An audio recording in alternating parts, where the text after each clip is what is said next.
Hello students, मैं Sandeep Singh welcome करता हूं आपका मैग्नेट ब्रेन्स हिंदी में, जहां पर मिलता है आपको free education from class 6 to 12th। मतलब यहां पे कुछ चैप्टर्स देखने के बाद आपको किसी भी तरीके का गोल्ड सब्सक्रिप्शन या प्रीमियम सब्सक्रिप्शन लेने की बिल्कुल भी जरूरत नहीं है, क्योंकि हम आपके लिए लेकर आते हैं क्वालिटी कंटेंट्स एक्सपीरियंस टीचर्स के साथ, वो भी फ्री ऑफ कॉस्ट। तो जैसा कि हम मिला करते हैं अपने फिजिक्स सब्जेक्ट के साथ में, जो अपने विज्ञान का ही एक हिस्सा है, और आज हम चर्चा करने वाले हैं पाठ 10 जो हमारा प्रकाश परावर्तन तथा अपवर्तन है, उसके एमसीक्यूज टाइप क्वेश्चंस की। जी हां, एमसीक्यूज क्वेश्चंस, क्योंकि ये बड़े इंपॉर्टेंट होते हैं। अगर आप एक लॉन्ग आंसर टाइप भी कर रहे हैं ना, तो उसमें जो क्वालिटी लाइंस होंगी वो एमसीक्यूज से प्रिपेयर हो जाती हैं। साथ ही एमसीक्यू से क्या प्रिपेयर होता है भाई, तो हमें यह पता लग जाता है कि ओवरऑल चैप्टर की हमारी तैयारी कितनी है ना, इन शॉर्ट सारे कॉन्सेप्ट। क्योंकि देखिए एमसीक्यूज में कुछ ऐसे लाइंस तो होंगे नहीं भाई जो कंसेप्चुअल लाइंस होंगे, जो इस प्रकार की लाइंस हो, जो इंपॉर्टेंट फॉर्मूलेज होंगे, इंपॉर्टेंट उसके कॉन्सेप्ट्स हों, या यूं कहे कि इंपॉर्टेंट उसके लॉज होंगे, नियम होंगे, इन्हीं पर आधारित होगा। तो हमारा एक लॉन्ग टाइप आंसर भी कैसे फ्रेम होता भाई, तो इसी तरीके के छोटे छोटे कॉन्सेप्ट पे बेस्ड होते हैं वो सब कुछ। उनका कॉन्सेप्ट आता है, फिर डिस्क्रिप्शन आता है। तो भाई जो मेन कॉन्सेप्ट है अगर वो हमें समझ में आ गया, तो जो उसके डिस्क्रिप्शन है वो तो आसान हो जाएंगे। तो इस वजह से एमसीक्यूज बड़ा इंपॉर्टेंट हो जाता है। एक तरीके से ये क्विकली चैप्टर का रिविजन भी करा देता है, कॉन्फिडेंस भी देता है कि हमको ये चैप्टर कितना बनने लगा है, और साथ ही ये एमसीक्यूज टाइप क्वेश्चंस हमें डायरेक्टली भी काम आते हैं हर एक छोटे बड़े एग्जाम में। नॉट इवन आपके स्कूल एग्जाम्स, अगर अपन स्कूल एग्जाम्स के बाहर की भी बात करते हैं, किसी कॉम्पिटिटिव एग्जाम्स में आप पीयर हो रहे हैं, वहां पर भी हमें देखने को मिलता है कि ये जो एमसीक्यूज हैं वही फॉर्मेट में पूछे जाते हैं। तो चलिए हम शुरू कर लेते हैं अपने क्वेश्चंस को। तो सबसे पहले तो हम इसमें डिस्कस करना चाहते हैं जो प्रकाश परावर्तन तथा अपवर्तन है, उसमें अपने उन सभी पॉइंट्स को जो इस चैप्टर से रिलेटेड थे। मतलब इसमें हमारे पास क्या क्या चीजें आई थी भाई, तो इसमें सबसे पहले हमारे पास आया था परावर्तन। परावर्तन क्या होता है भाई, तो जब प्रकाश किरण किसी माध्यम से आती है और किसी सतह से टकरा के वापस उसी माध्यम में लौट जाती है, तो इसको हमने परावर्तन कहा था। ठीक इसी प्रकार अगर हम बात करते हैं प्रकाश के अपवर्तन की, तो अपवर्तन किसे कहते हैं भाई, तो अपवर्तन में होता है कि जब कभी कोई प्रकाश किरण एक माध्यम से दूसरे माध्यम में जाती है, तो वह अपने मार्ग से विचलित हो जाती है। इसको हम कह लेते हैं क्या भाई, प्रकाश का अपवर्तन। अब इन दोनों केसेस में परावर्तन में दर्पण, जिस सतह से वापस टकरा के आई थी उसको दर्पण, और अपवर्तन के केस में जब प्रकाश एक माध्यम से दूसरे माध्यम में गुजर रही है तो उसके केस में आते हैं लेंसेज। तो मतलब एक तरफ हमारे पास आ जाता है क्या भाई दर्पण, दूसरी तरफ आ जाते हैं लेंस। लेंस किस तरीके से बिहेव करते हैं और दर्पण किस तरीके से बिहेव करते हैं, ये सब कुछ हमने देख रखा है।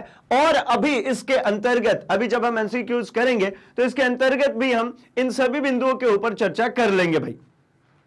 तो एक काम करते हैं, हम सबसे पहले एक छोटा सा, एक बहुत ही क्विक सा एक रिवीजन लेते हैं, जिसमें हम ये डिस्कस कर ले कि ये प्रकाश के परावर्तन तथा अपवर्तन में कौन कौन सी प्रमुख बातें थी जो आई थी।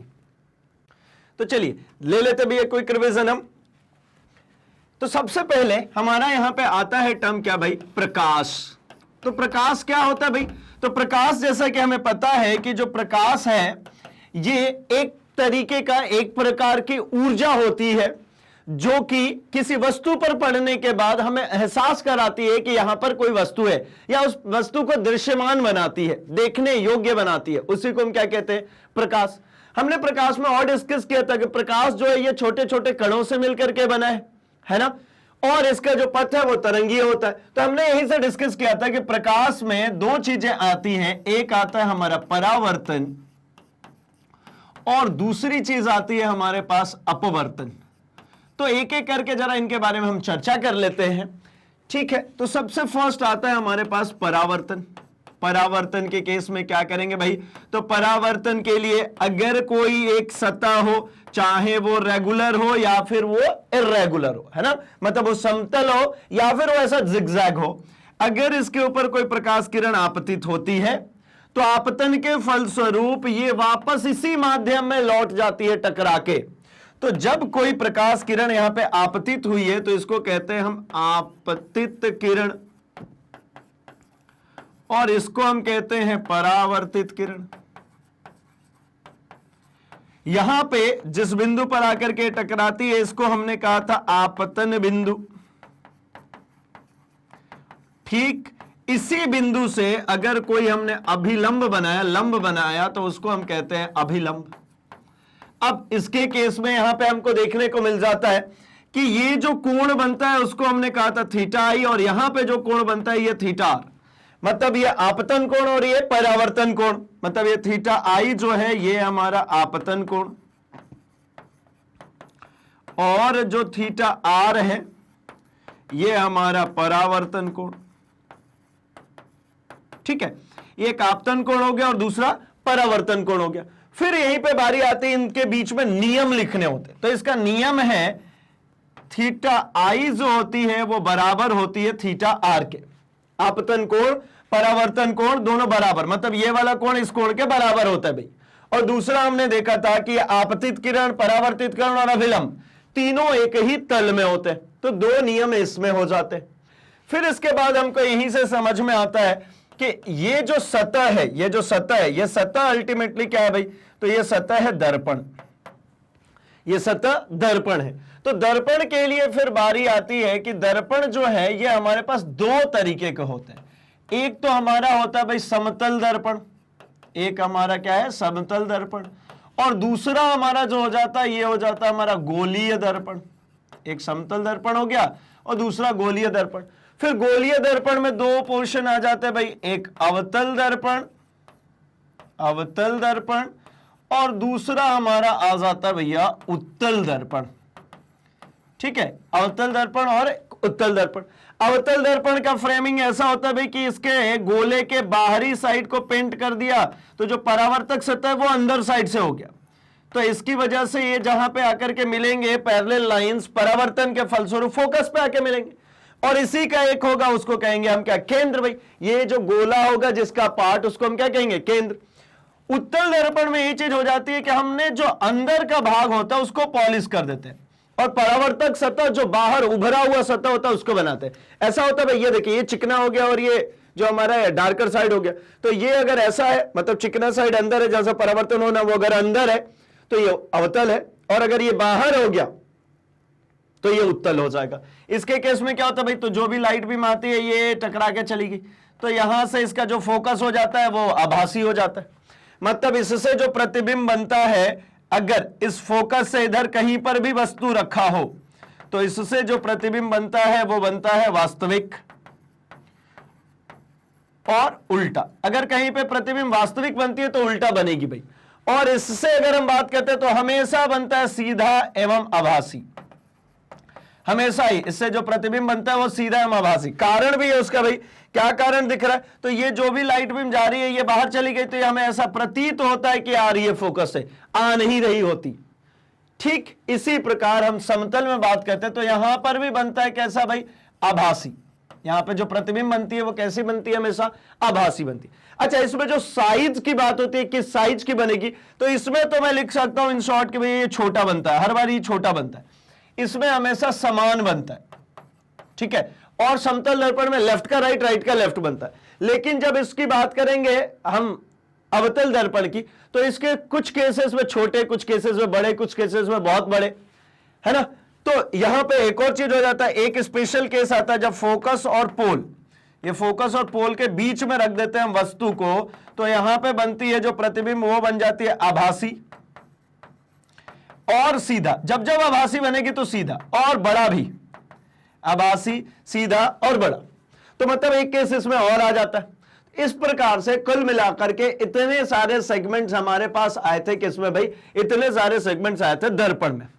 ठीक इसी के साथ साथ एक और चीज दर्पण में आया था, उसकी भी हम जरा चर्चा कर लेते हैं यहां पे।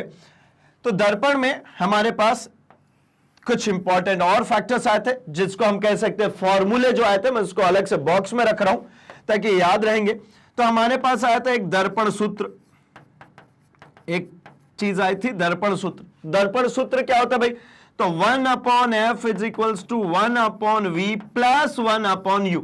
अब UVF ये सब क्या है भाई, तो ये वस्तु की दूरी है, ये प्रतिबिंब की दूरी है और ये फोकस दूरी है, ठीक है ना। यहां पे सब कुछ जो है वो मीटर में होता है, मतलब यहां पे UVF ये तीनों ही किस में होंगे, मीटर में।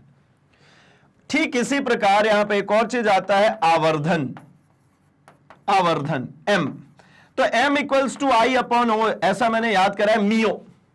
ये कोई फॉर्मूला नहीं है, ये इसको मैं हटा देता हूं, ये याद रखने के लिए था, क्योंकि I मतलब क्या, इमेज, मतलब इमेज की दूरी मतलब V, ऑब्जेक्ट की दूरी मतलब U, और दर्पण है तो एक नेगेटिव, और इसी प्रकार से या तो कह लूं मैं height of image upon height of object, प्रतिबिंब की ऊंचाई बटा वस्तु की ऊंचाई। तो कुल मिलाकर सिर्फ और सिर्फ ये दो फॉर्मूले आते हैं, ये एक नियम आता है।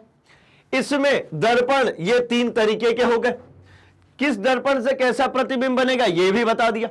तो कुल मिलाकर के इतना सारा कुछ पोर्शन हमारा आ जाता है परावर्तन सेगमेंट में। तो यहां पे भाई हो जाता है हमारा परावर्तन। अब हम अगर आगे बात करते हैं तो आगे हम बात कर लेते हैं अपवर्तन की। तो भाई अब एक और हेडिंग करते हैं हम, अपवर्तन। अब अपवर्तन क्या होता है भाई, तो अपवर्तन के बारे में अगर अपन चर्चा करें तो अपवर्तन जो होता है, ये जब कभी प्रकाश किरण एक माध्यम से दूसरे माध्यम में जाती है तो वह अपने मूल मार्ग से हट जाती है, इसी विचलन को अपवर्तन कहते हैं। जैसे ये ऊपर में मान लेता हूं मैं वायु है, ये जो बना है ये कांच का बना है। तो अब देखिए भाई, प्रकाश जो था एक छोटे छोटे कणों से मिलकर के बना था, जब एक माध्यम से दूसरे माध्यम में जाएगा तो उसकी स्पीड चेंज होगी ना, उसकी चाल बदलेगी। तो ये देखिए, ये यहां से आया, यहां आने के बाद क्या हो गया भाई, ये अभिलंब की ओर झुक गया और वापस यहां से दूर भाग गया। यहां पे जब आया तो ये अभिलंब की ओर झुक गया, या वापस अभिलंब से दूर चला गया, क्योंकि कहां से फिर किस में आ गया भाई, वायु में। तो इसी चीज को यहीं से हमको मिलता है क्या भाई, तो ये हो जाता है मेरा I और ये हो गया मेरा R, ठीक है। तो यहां पे मुझे मिलता है इसका नियम, परावर्तन का नियम। तो परावर्तन का नियम यह है कि sine I upon sine R, मतलब साइन एंगल ऑफ आपतन कोण अपॉन साइन R। ये देखिए, ये अपवर्तित किरण है, ये जो है हमारी ये अपवर्तित किरण है, अपवर्तित किरण। और अगर हम बात करते हैं ऊपर इसको, तो ये होती है हमारी आपतित किरण। ये हमारी आपतित है या अपवर्तित है, ठीक। तो sine I upon sine R equals to होता है क्या, एक कांस्टेंट, एक स्थिरांक। मतलब इसमें बराबर नहीं होते भाई आपतन और अपवर्तन कोण, ये दोनों का साइन कोण स्थिरांक होता है। और दूसरा नियम वही है कि आपतित किरण, अपवर्तित किरण और अभिलंब तीनों एक ही तल में स्थित होते हैं, ठीक है। दूसरे नियम में कोई परिवर्तन नहीं। ठीक इसी के बाद फिर हमारा आ जाता है कि जब अलग अलग माध्यम में इसके चाल अलग अलग हैं तो कैसा होगा भाई, तो हमें पता चलता है कि जो वायु है इसको हम कहते हैं विरल माध्यम, इसको हम कहते हैं विरल माध्यम, और जो हमारा कांच है इसको हम कहते हैं सघन माध्यम। तो ये दो तरीके के माध्यम होते हैं भाई। विरल मतलब कैसा, जिसके मॉलिक्यूल्स दूर दूर हो, कण दूर दूर हो उस माध्यम के, तो वो विरल है। अगर पास पास आ गए तो सघन। अब देखिए ना, वायु गैस है तो गैस के कण दूर दूर होंगे, अगर कांच जो है वो सघन है, घना है, तो उसके पास पास हो गए। तो ये हो जाता है भाई sine I upon sine R बराबर कांस्टेंट। मतलब अल्टीमेटली ये भी चीज क्या बन गई हमारी, यहां पे नियम ये होता है इसके अकॉर्डिंगली, जब वो विरल से सघन में या सघन से विरल में जाता है तब वो विचलित होता है। तो इसके लिए हमारे पास एक टर्म आती है जिसको हम कहते हैं अपवर्तनांक। ये एक टर्म होती है अपवर्तनांक। अपवर्तनांक को जनरली म्यू से डिनोट करते हैं, और ये होता क्या है भाई, ये भी बराबर होता है किसके, sine I upon sine R के, ठीक है, sine I upon sine R के। या फिर अगर इसको कहूं तो ये हो जाता है वायु में प्रकाश की चाल, वायु में प्रकाश की चाल को हम डिनोट करते हैं सी से, अपॉन में किसी माध्यम में प्रकाश की चाल, ये दोनों का अनुपात होता है, वायु में प्रकाश की चाल बटा माध्यम में प्रकाश की चाल, जहां पे c का जो मान है ना वो 3 × 10⁸ मीटर प्रति सेकेंड होती है।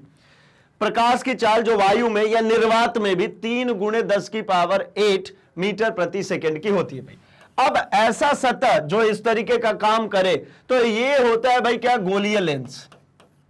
ये क्या होती है, गोलीय लेंस। तो गोलीय लेंस क्या हो जाता है भाई, तो गोलीय लेंस फिर से भाई दो तरीके भाई, एक है गोलीय लेंस हमारे पास उत्तल लेंस, और दूसरी है हमारे पास अवतल लेंस।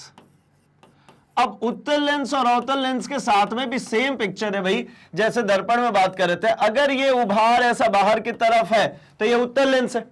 इसका क्या काम होता है भाई, अगर कोई भी लाइट भी मारी है तो उसको उठा करके कन्वर्ज करा देता है। इसको इसीलिए कन्वर्जेंट भी बोलते हैं, कन्वर्जेंट लेंस भी बोलते हैं। कोई भी चीज आएगी तो उसको एकत्रित कर देगा।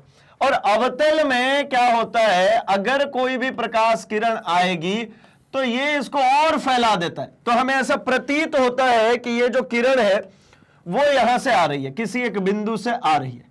अगर कोई किरण आ रही है तो उसको इस तरीके से फैला देता है भाई। फैलाने की वजह से हमको ऐसा प्रतीत होता है कि ये जैसे किरण है तो ये चली गई बाहर। हमें प्रतीत होती है कि इस बिंदु, इस फोकस से आ रही है। अर्थात ऐसा समझ में आता है, इसको कहते हैं हम क्या, डायवर्जेंट लेंस।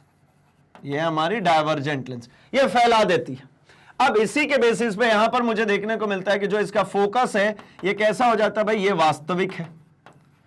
और इसका जो फोकस दिख रहा है ये कैसा हो जाता है, काल्पनिक, ठीक है, या फिर आभासी कह सकते हैं, आभासी, ठीक है। तो वास्तविक है मतलब इसमें जो प्रतिबिंब बनता है, फिर से भाई जब फोकस से, इसके इस फोकस से पीछे होगा तो इसका जो प्रतिबिंब होता है वो हमेशा होता है वास्तविक एवं उल्टा। लेकिन एक केस है जब फोकस और ऑप्टिकल सेंटर, यहां पे होता है ऑप्टिकल सेंटर, ये होता है फोकस। जब फोकस और ऑप्टिकल सेंटर के बीच में हो तब बनता है आभासी एवं सीधा, आभासी एवं सीधा बनता है भाई।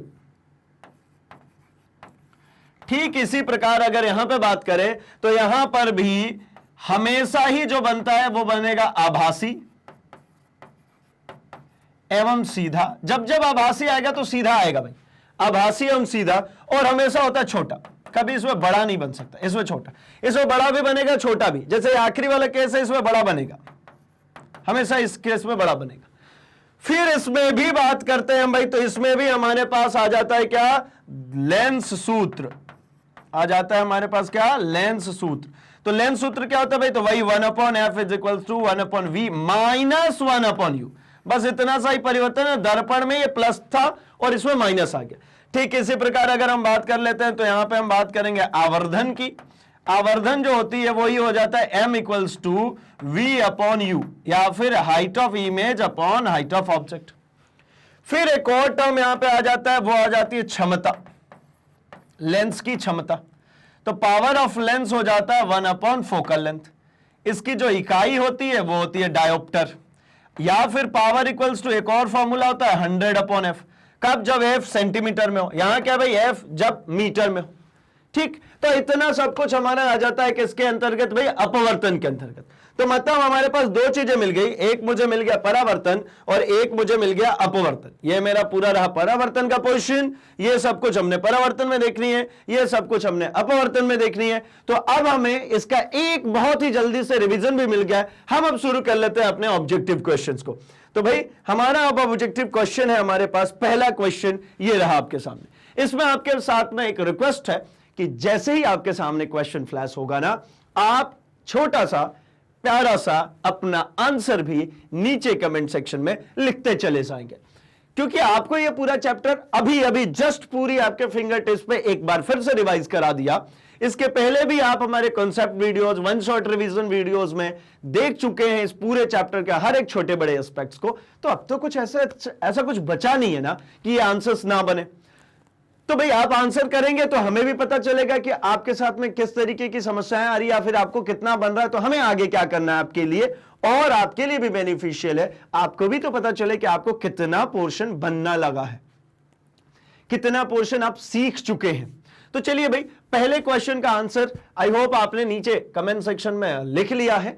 अगले क्वेश्चन पे भी बिल्कुल तैयार रहेंगे आंसर करने को। हमारा पहला क्वेश्चन है, किसी बिंब का अवतल दर्पण द्वारा प्रतिबिंब आभासी और सीधा तथा बिंब से बड़ा पाया गया वस्तु की स्थिति कहां होनी चाहिए। चलिए देखिए, अभी जस्ट इस बात करके आ रहे कि अवतल दर्पण से जब जब प्रतिबिंब बनेगा ना, अवतल दर्पण से जब जब प्रतिबिंब बनेगा वो हमेशा ही कैसा होता है भाई, वो होता है हमेशा वास्तविक और उल्टा। सिर्फ एक कंडीशन होती है जहां पर आभासी और सीधा बनता है, वो कंडीशन छठवीं कंडीशन अभी जस्ट सिखाया मैंने आपको। अब मैं ड्रॉ करके सिखा देता हूं। तो भाई क्या हो जाता है, ये रहती है इसकी फोकस, अगर यहां पे वस्तु रखा हो तो इससे दो किरणें चलती हैं।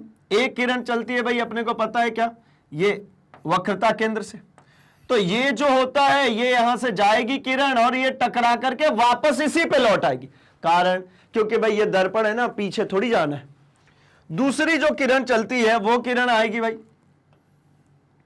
और ये निकल जाएगी। अब ये किरण आगे की तरफ तो मिलने से रही है, देखिए और फैलते चले जा रहे हैं। तो इन किरणों को पीछे की तरफ डॉट डॉट डॉट करके मैं बढ़ाता हूं, इसको भी बढ़ाते हैं। तो यहां पे मुझे मिल गया कि ये दोनों किरणें एक दूसरे को क्या कर रही है, काट रही हैं। इसका तात्पर्य हुआ कि ये जो यहां पे एक ऑब्जेक्ट रखा हुआ था, ये ए बी, इसका एक इमेज बन जाएगा यहां पे और ये हो जाएगा मेरा ए डैश बी डैश।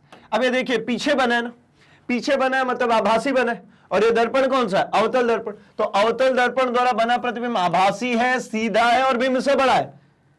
आभासी है क्योंकि दर्पण के पीछे, सीधा है क्योंकि बी यहां था तो बी डैश ऊपर ही, और आभासी सीधा बड़ा है, बड़ा तो दिख ही रहा भाई, ये प्रोजेक्शन भी ऊपर जा रहा है, देख के भी लग रहा बड़ा बन। तो कहां पे रखा है मैंने, तो ये है फोकस और ये है पोल। फोकस और पोल के बीच में रख दें तो ये बन जाएगी इमेज यहां पे, ठीक है। मतलब दर्पण के ध्रुव है ना, पोल मतलब क्या भाई, ध्रुव, और फोकस के बीच में। चलिए भाई, जितने लोगों ने लगाया सही आंसर बधाई हो उनको। हम बढ़ते हैं अपने अगले क्वेश्चन के ऊपर। अगले क्वेश्चन में डिस्कस करते हैं कि अगला क्या कह रहा भाई। क्वेश्चन नंबर 2, आंसर बिल्कुल तैयार रहेंगे भैया लिखने के लिए।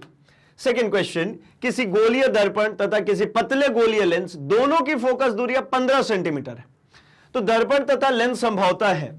अब देखिए भाई, जैसे इसने बात कर दी हमसे किसकी, फोकस दूरी की, तो फोकस दूरी की जिस प्रकार से हमसे बात की जाती है और दर्पण या लेंस के बारे में पूछ लिया गया, तो मुझे इस 15 में कतई इंटरेस्ट नहीं है। मुझे सिर्फ और सिर्फ इंटरेस्ट है इसमें कि फोकस दूरी बराबर लिखा गया 15 सेंटीमीटर, तो यहां पे प्लस लिखा गया। अगर कुछ नहीं दिया मतलब पॉजिटिव है, तो मुझे इस पॉजिटिव में इंटरेस्ट है। तो फोकस दूरी पॉजिटिव, साइन कन्वेंशन, चिन्ह परिपाटी क्या कहती है भाई, किसका पॉजिटिव होता है। तो अगर मैं बना लेता हूं ये एक उत्तल लेंस, तो ये उत्तल लेंस की जो फोकस दूरी होगी ये कैसी होगी भाई, तो ये रहता है ऑप्टिकल सेंटर, इससे दाहिने साइड में कुछ भी होगा ऑप्टिकल सेंटर से, ये सब कैसा होता है, पॉजिटिव। तो ये पॉजिटिव हो गया फोकस, ठीक है। ये फोकस कैसा हो गया भाई, ये पॉजिटिव हो गया। ठीक इसी प्रकार से मैं उत्तल दर्पण बनाता हूं, तो उत्तल दर्पण पता है जिसका बाहरी भाग है ना, बाहरी भाग रिफ्लेक्टर के रूप में यूज होता है, परावर्तक सतह के रूप में यूज होता है, अंदर के भाग को पॉलिश कर देते हैं। तो यहां पर मुझे देखने को मिलता है कि भैया ये लाइट बीम आएगी और ये चली जाएगी, तो मुझे प्रतीत होगा कि ये लाइट बीम आ रही है यहां से। तो यहां पर भी क्या होता है, पोल यहां होता है, तो पोल से जो दाहिने साइड में होता है वो सब पॉजिटिव। तो मतलब ये अल्टीमेटली क्या समझ में आ रहा है, ये क्या होना चाहिए भाई, ये उत्तल होना चाहिए। ये कैसा होना चाहिए भाई, ये उत्तल होना चाहिए, मतलब उत्तल होगा, उत्तल दर्पण होगा और उत्तल लेंस होगा। ये जो लेंस है ये भी क्या है भाई, ये उत्तल लेंस है, और ये जो है हमारा ये उत्तल दर्पण। जैसे ही हम इस पे पेंट कर देते हैं एक तरफ, तो ये हमारा बन जाता है भैया दर्पण, ठीक है। चलिए बढ़ते हैं क्वेश्चन नंबर 3 के ऊपर। क्वेश्चन नंबर 3 कह रहा है, किसी दर्पण से आप चाहे कितनी ही दूरी पर हो, है ना, पास में हो या दूर हो, आपका प्रतिबिंब सदैव सीधा प्राप्त होता है ना, सदैव सीधा प्रतीत होता है। संभवतः ये दर्पण है। ये दर्पण क्या हो सकता है भाई, आपका जो प्रतिबिंब बन रहा है वो सीधा ही बन रहा है, तो क्या हो सकता है। तो देखिए सीधा बनना, तो एक चीज मुझे समझ में आता है कि भाई वो प्रतिबिंब कैसा हो जाए, समतल दर्पण होगा तो सीधा बनेगा, उत्तल दर्पण होगा तो भी सीधा बनेगा, अवतल दर्पण होगा तो सिर्फ एक केस जो अभी जस्ट हमने किया था कि फोकस और पोल के बीच में रखेंगे तो कैसा, पॉजिटिव बनेगा, मतलब सीधा बनेगा, और फोकस और पोल के बीच में नहीं रखते, उसके पहले रखते, मतलब फोकस से पहले रखते हैं, तो फिर उल्टा बनता भी। तो मतलब ये तो खत्म हो गया। ये हो सकता है, यह हो सकता है, मतलब या तो समतल हो सकता है या फिर वो कैसा हो सकता है, उत्तल हो सकता है। मतलब घ आंसर करेक्ट आंसर है क्वेश्चन नंबर 3 के लिए। Now moving to question number 4। क्या कह रहा है भाई, एक अवतल लेंस द्वारा किसी वस्तु का बना प्रतिबिंब होता है। अवतल लेंस है, अवतल लेंस से जो प्रतिबिंब बनता है, तो देखिए एक तो वो एक्सेप्शन केस है भाई, छठवां केस जो हमने अभी बात करी कि फोकस और पोल के बीच में रखा, एक एक्सेप्शनल हो गया। उसके अलावे कैसा बनता है अवतल लेंस से? तो देखिए, सॉरी, ये अवतल लेंस है भाई, है ना। तो लेंस में तो ये छठवां केस आएगा ही नहीं, दर्पण में आता है, ठीक है ना। लेंस की बात करें तो लेंस में अवतल लेंस है। अवतल लेंस तो ऐसा बनता है। अवतल लेंस में हमें पता है कि कोई भी प्रकाश किरण जाएगी तो ये बाहर ही फैला देगा। तो राइट साइड में कुछ भी प्रतिबिंब बनने के तो चांस ही नहीं है। क्यों? क्योंकि इसकी जो प्रतिच्छेद बिंदु है, प्रतिबिंब बनने के लिए क्या चाहिए? दो किरणों का प्रतिच्छेद बिंदु। और ये दोनों किरणें आगे की तरफ जैसे ही गई, ये तो फैल गई तो भैया ये थोड़ी मिल रही हैं। तो क्या होगा? इसको हम डॉट डॉट डॉट डॉट करके पीछे ले आएंगे तो हमें प्रतीत होगा कि ये किरणें इस फोकस से आ रही हैं। तो जब फोकस पीछे हो गया तो जो प्रतिबिंब बनाएगा वो भी कैसा होगा भाई? प्रतिबिंब जो बनेगा ये भी कैसा होगा भाई? वो भी नेगेटिव होगा। नेगेटिव प्रतिबिंब का होना मतलब बाएं तरफ प्रतिबिंब का बनना, इसके केस में कैसा बनेगा? तो बाएं तरफ अगर वस्तु की तरफ ही अगर बनता है, अगर वो वस्तु की ओर ही बनेगा, तो वस्तु की ओर अगर बनेगा तो इसका मतलब ही हो जाता है कि वो सीधा बनेगा। और सीधा बनेगा इसका मतलब वो आभासी तो तय है। या आप ये कह लीजिए बाएं बनेगा तो आभासी है, तो आभासी है तो सीधा ही बनेगा, ठीक है। कोई भी एक पकड़ में आ जाए, सीधा है तो आभासी होगा, आभासी होगा तो सीधा ही बनेगा। तो क्या हो जाता है भाई? आभासी, सीधा और छोटा। आभासी बनेगा, सीधा बनेगा और छोटा बनेगा, मतलब ग ऑप्शन हमारा सही हो जाता है। चलिए भाई, बढ़ता हूं मैं अपने अगले क्वेश्चन नंबर 5 की तरफ। दो माध्यमों की सीमा पृष्ठ पर एक प्रकाश की किरण लंबवत आपतित होती है तो अपवर्तन कोण होगा। मतलब कुछ ऐसा कहना चाहते हैं कि ऐसा आ रहा है, यहां पे बिल्कुल सीधी आ रही है, तो क्या यह विचलित होगी? क्या यह बेंट होगी? तो चलिए, इसके लिए हम ऐसा भी समझ सकते हैं कि यह रहता है लेंस, ये एक प्रकाश किरण हमें गुजारता है इसके ऑप्टिकल सेंटर से। तो ऑप्टिकल सेंटर से जाने वाली लाइट भी अल्टीमेटली इस पे कैसी होती है? परपेंडिकुलर होती है, 90 डिग्री पे होती है। या फिर मैं इसकी बात करता हूं, ये 90 डिग्री पैरी। तो क्या कोई विचलन होगा? क्या इसमें विचलित हो जाएगी क्या? तो नहीं, ये कुछ भी विचलित नहीं होगी, ये सीधे ही निकल जाएगी। जैसे ये देखिए, सीधे निकल गई, ये विचलित हुई क्या केंद्र पे? नहीं हुई। तो ये भी विचलित नहीं होगी, सीधे निकल जाएगी। इसका मतलब कितना? 0 डिग्री। कोई परिवर्तन नहीं होगा उसमें, कोई विचलन नहीं होगा, तो 0 डिग्री। विचलित होगी तब तो कहेंगे कि भैया मूल रास्ते से इतने डिग्री के लिए हट गई, तो हटेगी ही नहीं ना, तो मतलब कितना? विचलन 0 डिग्री। चलिए भाई, आगे बढ़ता हूं मैं क्वेश्चन नंबर 6 पे। एक लेंस से 0.2 मीटर दूर रखी वस्तु के आभासी प्रतिबिंब का आवर्धन 0.5 है, यह लेंस होगा। तो देखिए, यहां पर दिया गया है कि एक लेंस से 0.2 मीटर दूर रखी आभासी प्रतिबिंब का आवर्धन, मतलब लेंस से 0.2 मीटर दूर रखी, यानी u की वैल्यू दे दी गई है मेरे पास 0.2 मीटर। u की वैल्यू है 0.2 मीटर, ठीक है। आभासी प्रतिबिंब का आवर्धन 0.5 है, तो आभासी प्रतिबिंब का जो आवर्धन है ये 0.5 है। इसका मतलब m जो है वो हो जाता है हमारा 0.5, ठीक। अच्छा, तो ये है कैसा भाई? ये आभासी है, ठीक है ना। आभासी है तो क्या करूं मैं? अब यहां पे मैं फॉर्मूला लगा देता हूं, m इक्वल्स टू हो जाता है हमारे पास v अपॉन u। यहां से u और v के बीच में एक रिलेशनशिप मिल जाएगा, ठीक है। उसी के आधार पे हम इसको हल करेंगे, किस में ले चल के भाई? तो 1 upon F is equals to 1 upon lens है तो v माइनस 1 अपॉन u में रख करके, ठीक। तो चलिए पहले कैलकुलेट कर लेते हैं, फिर अपन निकालते हैं। तो चलिए भाई, वैल्यूज रख ली जाए। वैल्यूज रखने के लिए हमें क्या करना पड़ेगा? तो भाई ये u तो हमेशा ही जो होता है ये नेगेटिव होता है, तो माइनस 0.2 मीटर। अच्छा, इसको सेंटीमीटर में कर ले तो डेसिमल हट जाएगा, है ना। तो 100 का गुणा कर दीजिए इसमें, तो कितना हो जाएगा? 20 सेंटीमीटर। अब एक काम करते हैं, अब निकालते हैं हम क्या भाई? तो मुझे ये पता है यहां से इस फॉर्मूले से m equals to v upon u. m की जगह पे 0.5, ठीक है। v की जगह पे क्या करे भाई? तो ये ज्ञात करनी है। u की जगह पे -20, इसको तिर्यक गुणा करेंगे तो कितना आ जाएगा भाई? तो ये आ जाता है v इक्वल्स टू -0.5 इंटू 20, तो v इक्वल्स टू -5 दूना 10, है ना। 20 पंजे 100, मतलब एक डेसिमल लग जाएगा 10। इसका जब इसमें गुणा करेंगे तो कितना आ जाएगा v इक्वल्स टू 10। अच्छा, तो अब क्या करूं मैं, मुझे v तो मिल गया भाई, तो मुझे f निकालना था, तो f के लिए 1 अपॉन v का मान -10, तो ये v का मान आ गया भैया -10, माइनस ऑफ 1 अपॉन u का मान कितना है भाई, तो u का मान ये क्वेश्चन में भी था हमारे पास -20, तो ये हो गया भैया -20।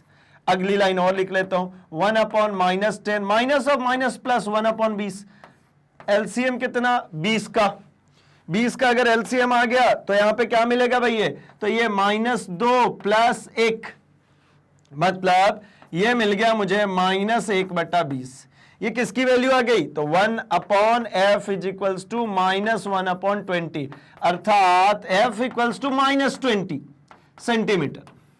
अब इसी को मीटर में लिखना चाहूं तो एफ इज इक्वल्स टू कितना हो जाएगा भाई, तो 0.2 मीटर, वो भी नेगेटिव का।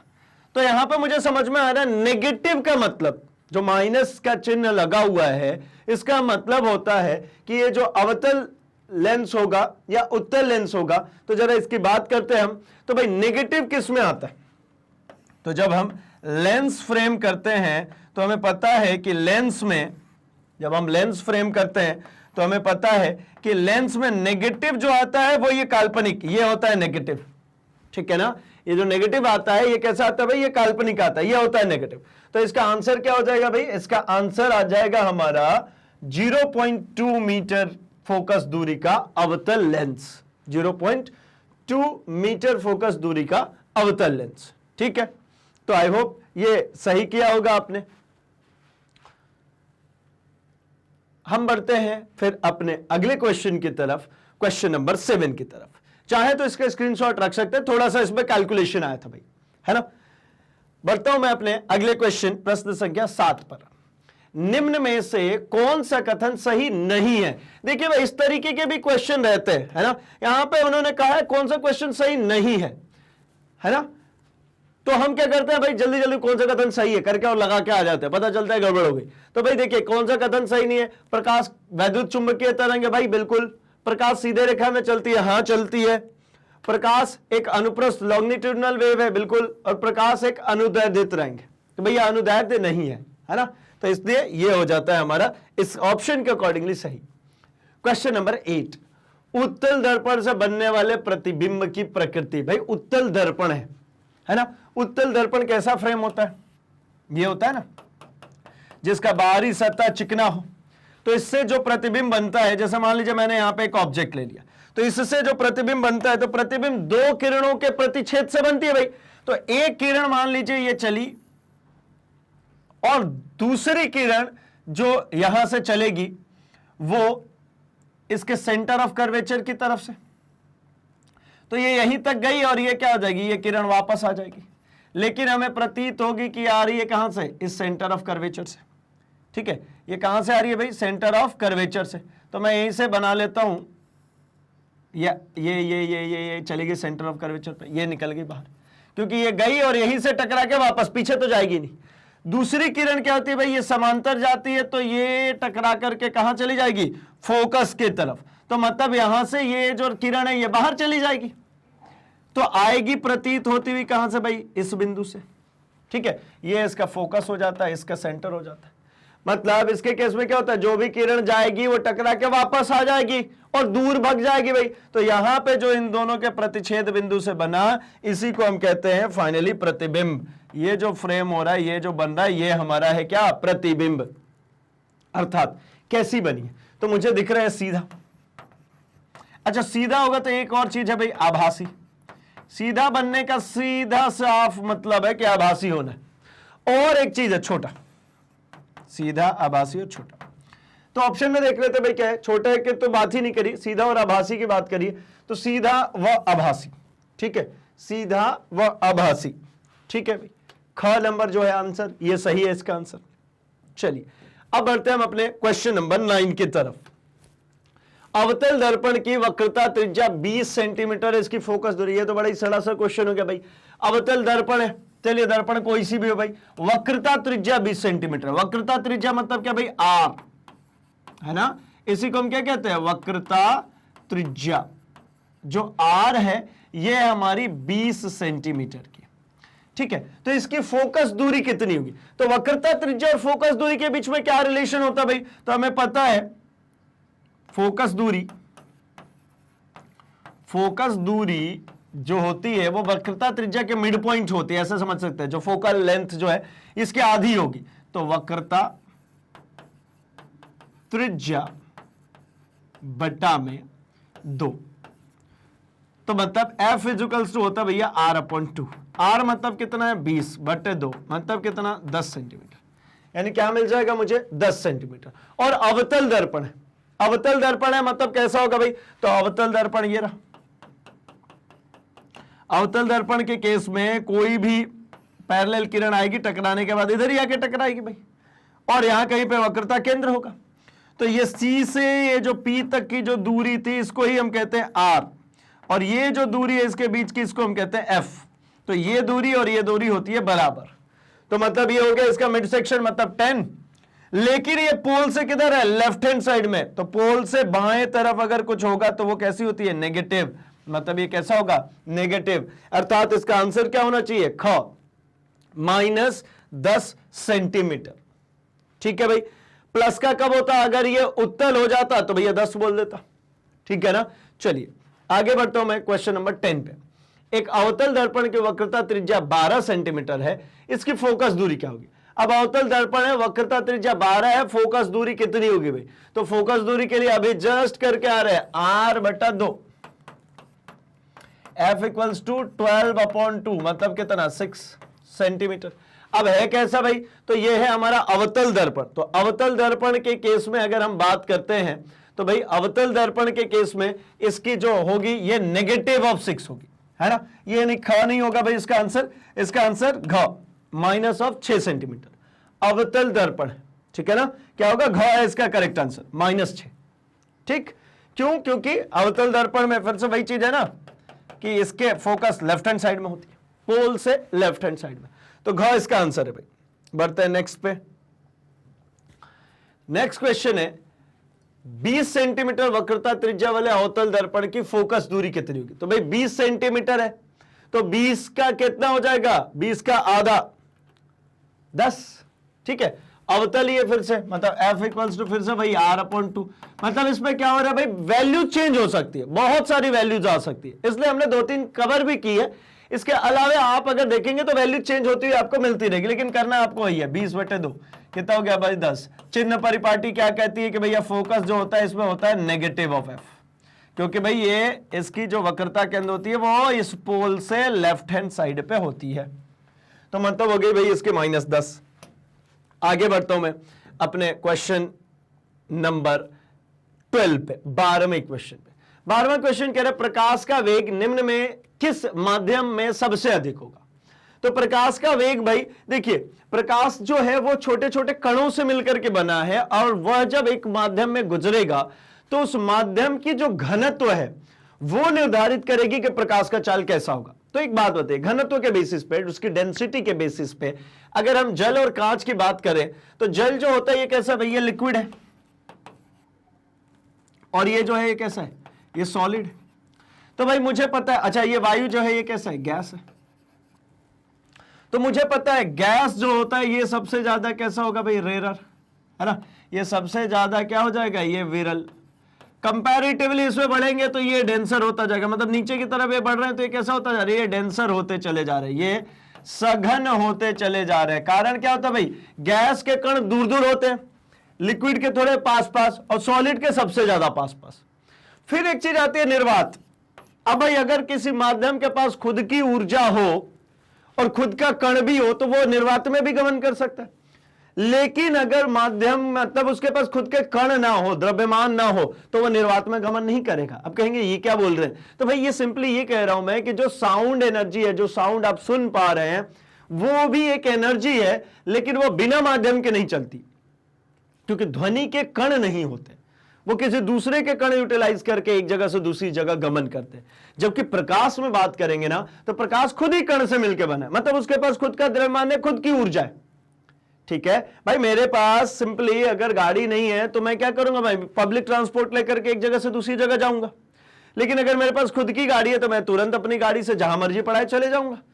ठीक है ना। तो मतलब निर्वात का मतलब क्या हो जाता है भाई, तो निर्वात का मतलब यही है कि यहां पे जो प्रकाश की किरण होगी वो उसके पास द्रव्यमान भी है और ऊर्जा भी है, तो ये निर्वात में भी गमन करेगी। तो कंपैरेटिवली अगर देखा जाए तो निर्वात और जो वायु होती है इन दोनों में ही लगभग बराबर ही होती है। मतलब 3 × 10⁸ मीटर प्रति सेकेंड की चाल से निर्वात में भी और वायु में भी प्रकाश की चाल होती है भाई। लेकिन अगर हम बात करें तो वायु में कंपैरेटिवली क्या हो जाता है, कण आ ही जाता है ना, कुछ तो डेंसिटी आ ही जाती है। लेकिन निर्वात कैसा भाई, बिल्कुल खाली है, यहां चलना सबसे आसान है, निर्वात में कुछ है ही नहीं, कोई टकराएगा ही नहीं। वायु में तो फिर भी टकराव होता है भाई, प्रकीर्णन होता है ना, प्रकाश कणों से टकरा के फैलता है, इसमें तो फिर भी है, लेकिन निर्वात में कुछ भी नहीं है। तो सबसे ज्यादा जो चाल होगी वो किसमें हो जाएगी, निर्वात में। लेकिन अगर कहा जाए कॉमनली तो जनरली ऐसा ही समझा जाता है कि निर्वात और वायु में दोनों में प्रकाश की जो चाल होती है वो बराबर ही होती है। ठीक, बढ़ते हैं क्वेश्चन नंबर 13 के ऊपर। एक उत्तल दर्पण की फोकस दूरी 10 सेंटीमीटर है। दर्पण के उत्तल पृष्ठ की वक्रता त्रिज्या होगी। देखिए उत्तल दर्पण है, तो उत्तल दर्पण अभी तक अवतल में चल रहा था, उत्तल दर्पण है, तो उत्तल दर्पण है और इसमें निकालनी हमको वक्रता त्रिज्या। ठीक है ना। उत्तल दर्पण में क्या होता है भाई, अंदर का भाग पॉलिश हो जाता है, तो अगर कोई प्रकाश किरण आती है तो टकरा के चली गई, मतलब इसका जो फोकस होता है वो किधर होता है भाई, positive of F, right hand side पे। तो हमने अभी तो पढ़ा था R = 2 ऑफ एफ, है ना। वक्रता त्रिज्या बराबर 2 गुणे फोकस दूरी। तो क्या कर दिया जाए भाई, तो वक्रता त्रिज्या R निकालना है मुझे, तो 2 × 10 मतलब 20 सेंटीमीटर में दिया होगा तो सेंटीमीटर में, और है किधर भाई, तो ये इस पोल से अगर आप ध्यान से देखें तो इधर राइट साइड में। वक्रता त्रिज्या C जो R यहां पे बनेगा ये किधर होगा, दाहिने। दाहिने मतलब कैसा, पॉजिटिव, बाएं मतलब नेगेटिव, तो मतलब ये कितना हो गया भाई, 20 सेंटीमीटर, वो भी किसका, प्लस का। क्यों, क्योंकि ये उत्तल दर्पण था। ये कौन सा दर्पण है, ये हमारा एक उत्तल दर्पण है, तो उत्तल दर्पण में ये पॉजिटिव हो जाता है। ठीक है, चलिए भाई आगे बढ़ता हूं मैं क्वेश्चन नंबर 14 पे, और भाई आप आंसर ऐसे ही बिल्कुल टाइप करते रहिए कमेंट सेक्शन में। हम आगे बात कर रहे हैं, समतल दर्पण के सामने एक वस्तु से दर्पण 10 सेंटीमीटर की दूरी पर रखी गई। समतल दर्पण के सामने एक वस्तु रखी गई है दर्पण से 10 सेंटीमीटर की दूरी पर, दर्पण से प्रतिबिंब की दूरी होगी। देखिए U = दिया हुआ भी है 10 सेंटीमीटर, लेकिन मुझे इसमें बहुत ज्यादा इंटरेस्ट नहीं है। कारण क्या है कि यहां पे कहा गया कि यह समतल दर्पण है, ठीक है ना। तो समतल दर्पण में क्या होता है भाई, समतल दर्पण, तो हमने अभी बात करी कि समतल दर्पण का एक गुण होता है कि वस्तु जितना दूर रखी होगी दर्पण से, प्रतिबिंब भी उतना ही दूरी पे बनता हुआ प्रतीत होगा। वस्तु की दूरी दर्पण से जितनी दूरी पर होगी उतनी ही दूरी पे प्रतिबिंब का भी बनना प्रतीत होता है। मतलब वस्तु की दूरी और प्रतिबिंब की दूरी दोनों ही बराबर होते हैं। तो मतलब 10 सेंटीमीटर पे वस्तु रखी है तो प्रतिबिंब भी, मतलब V का मान भी यही होगा, मतलब इसी के बाद के बराबर हो जाएगा ये। ठीक है, चलिए, तो V जो है वो 10 सेंटीमीटर होगा।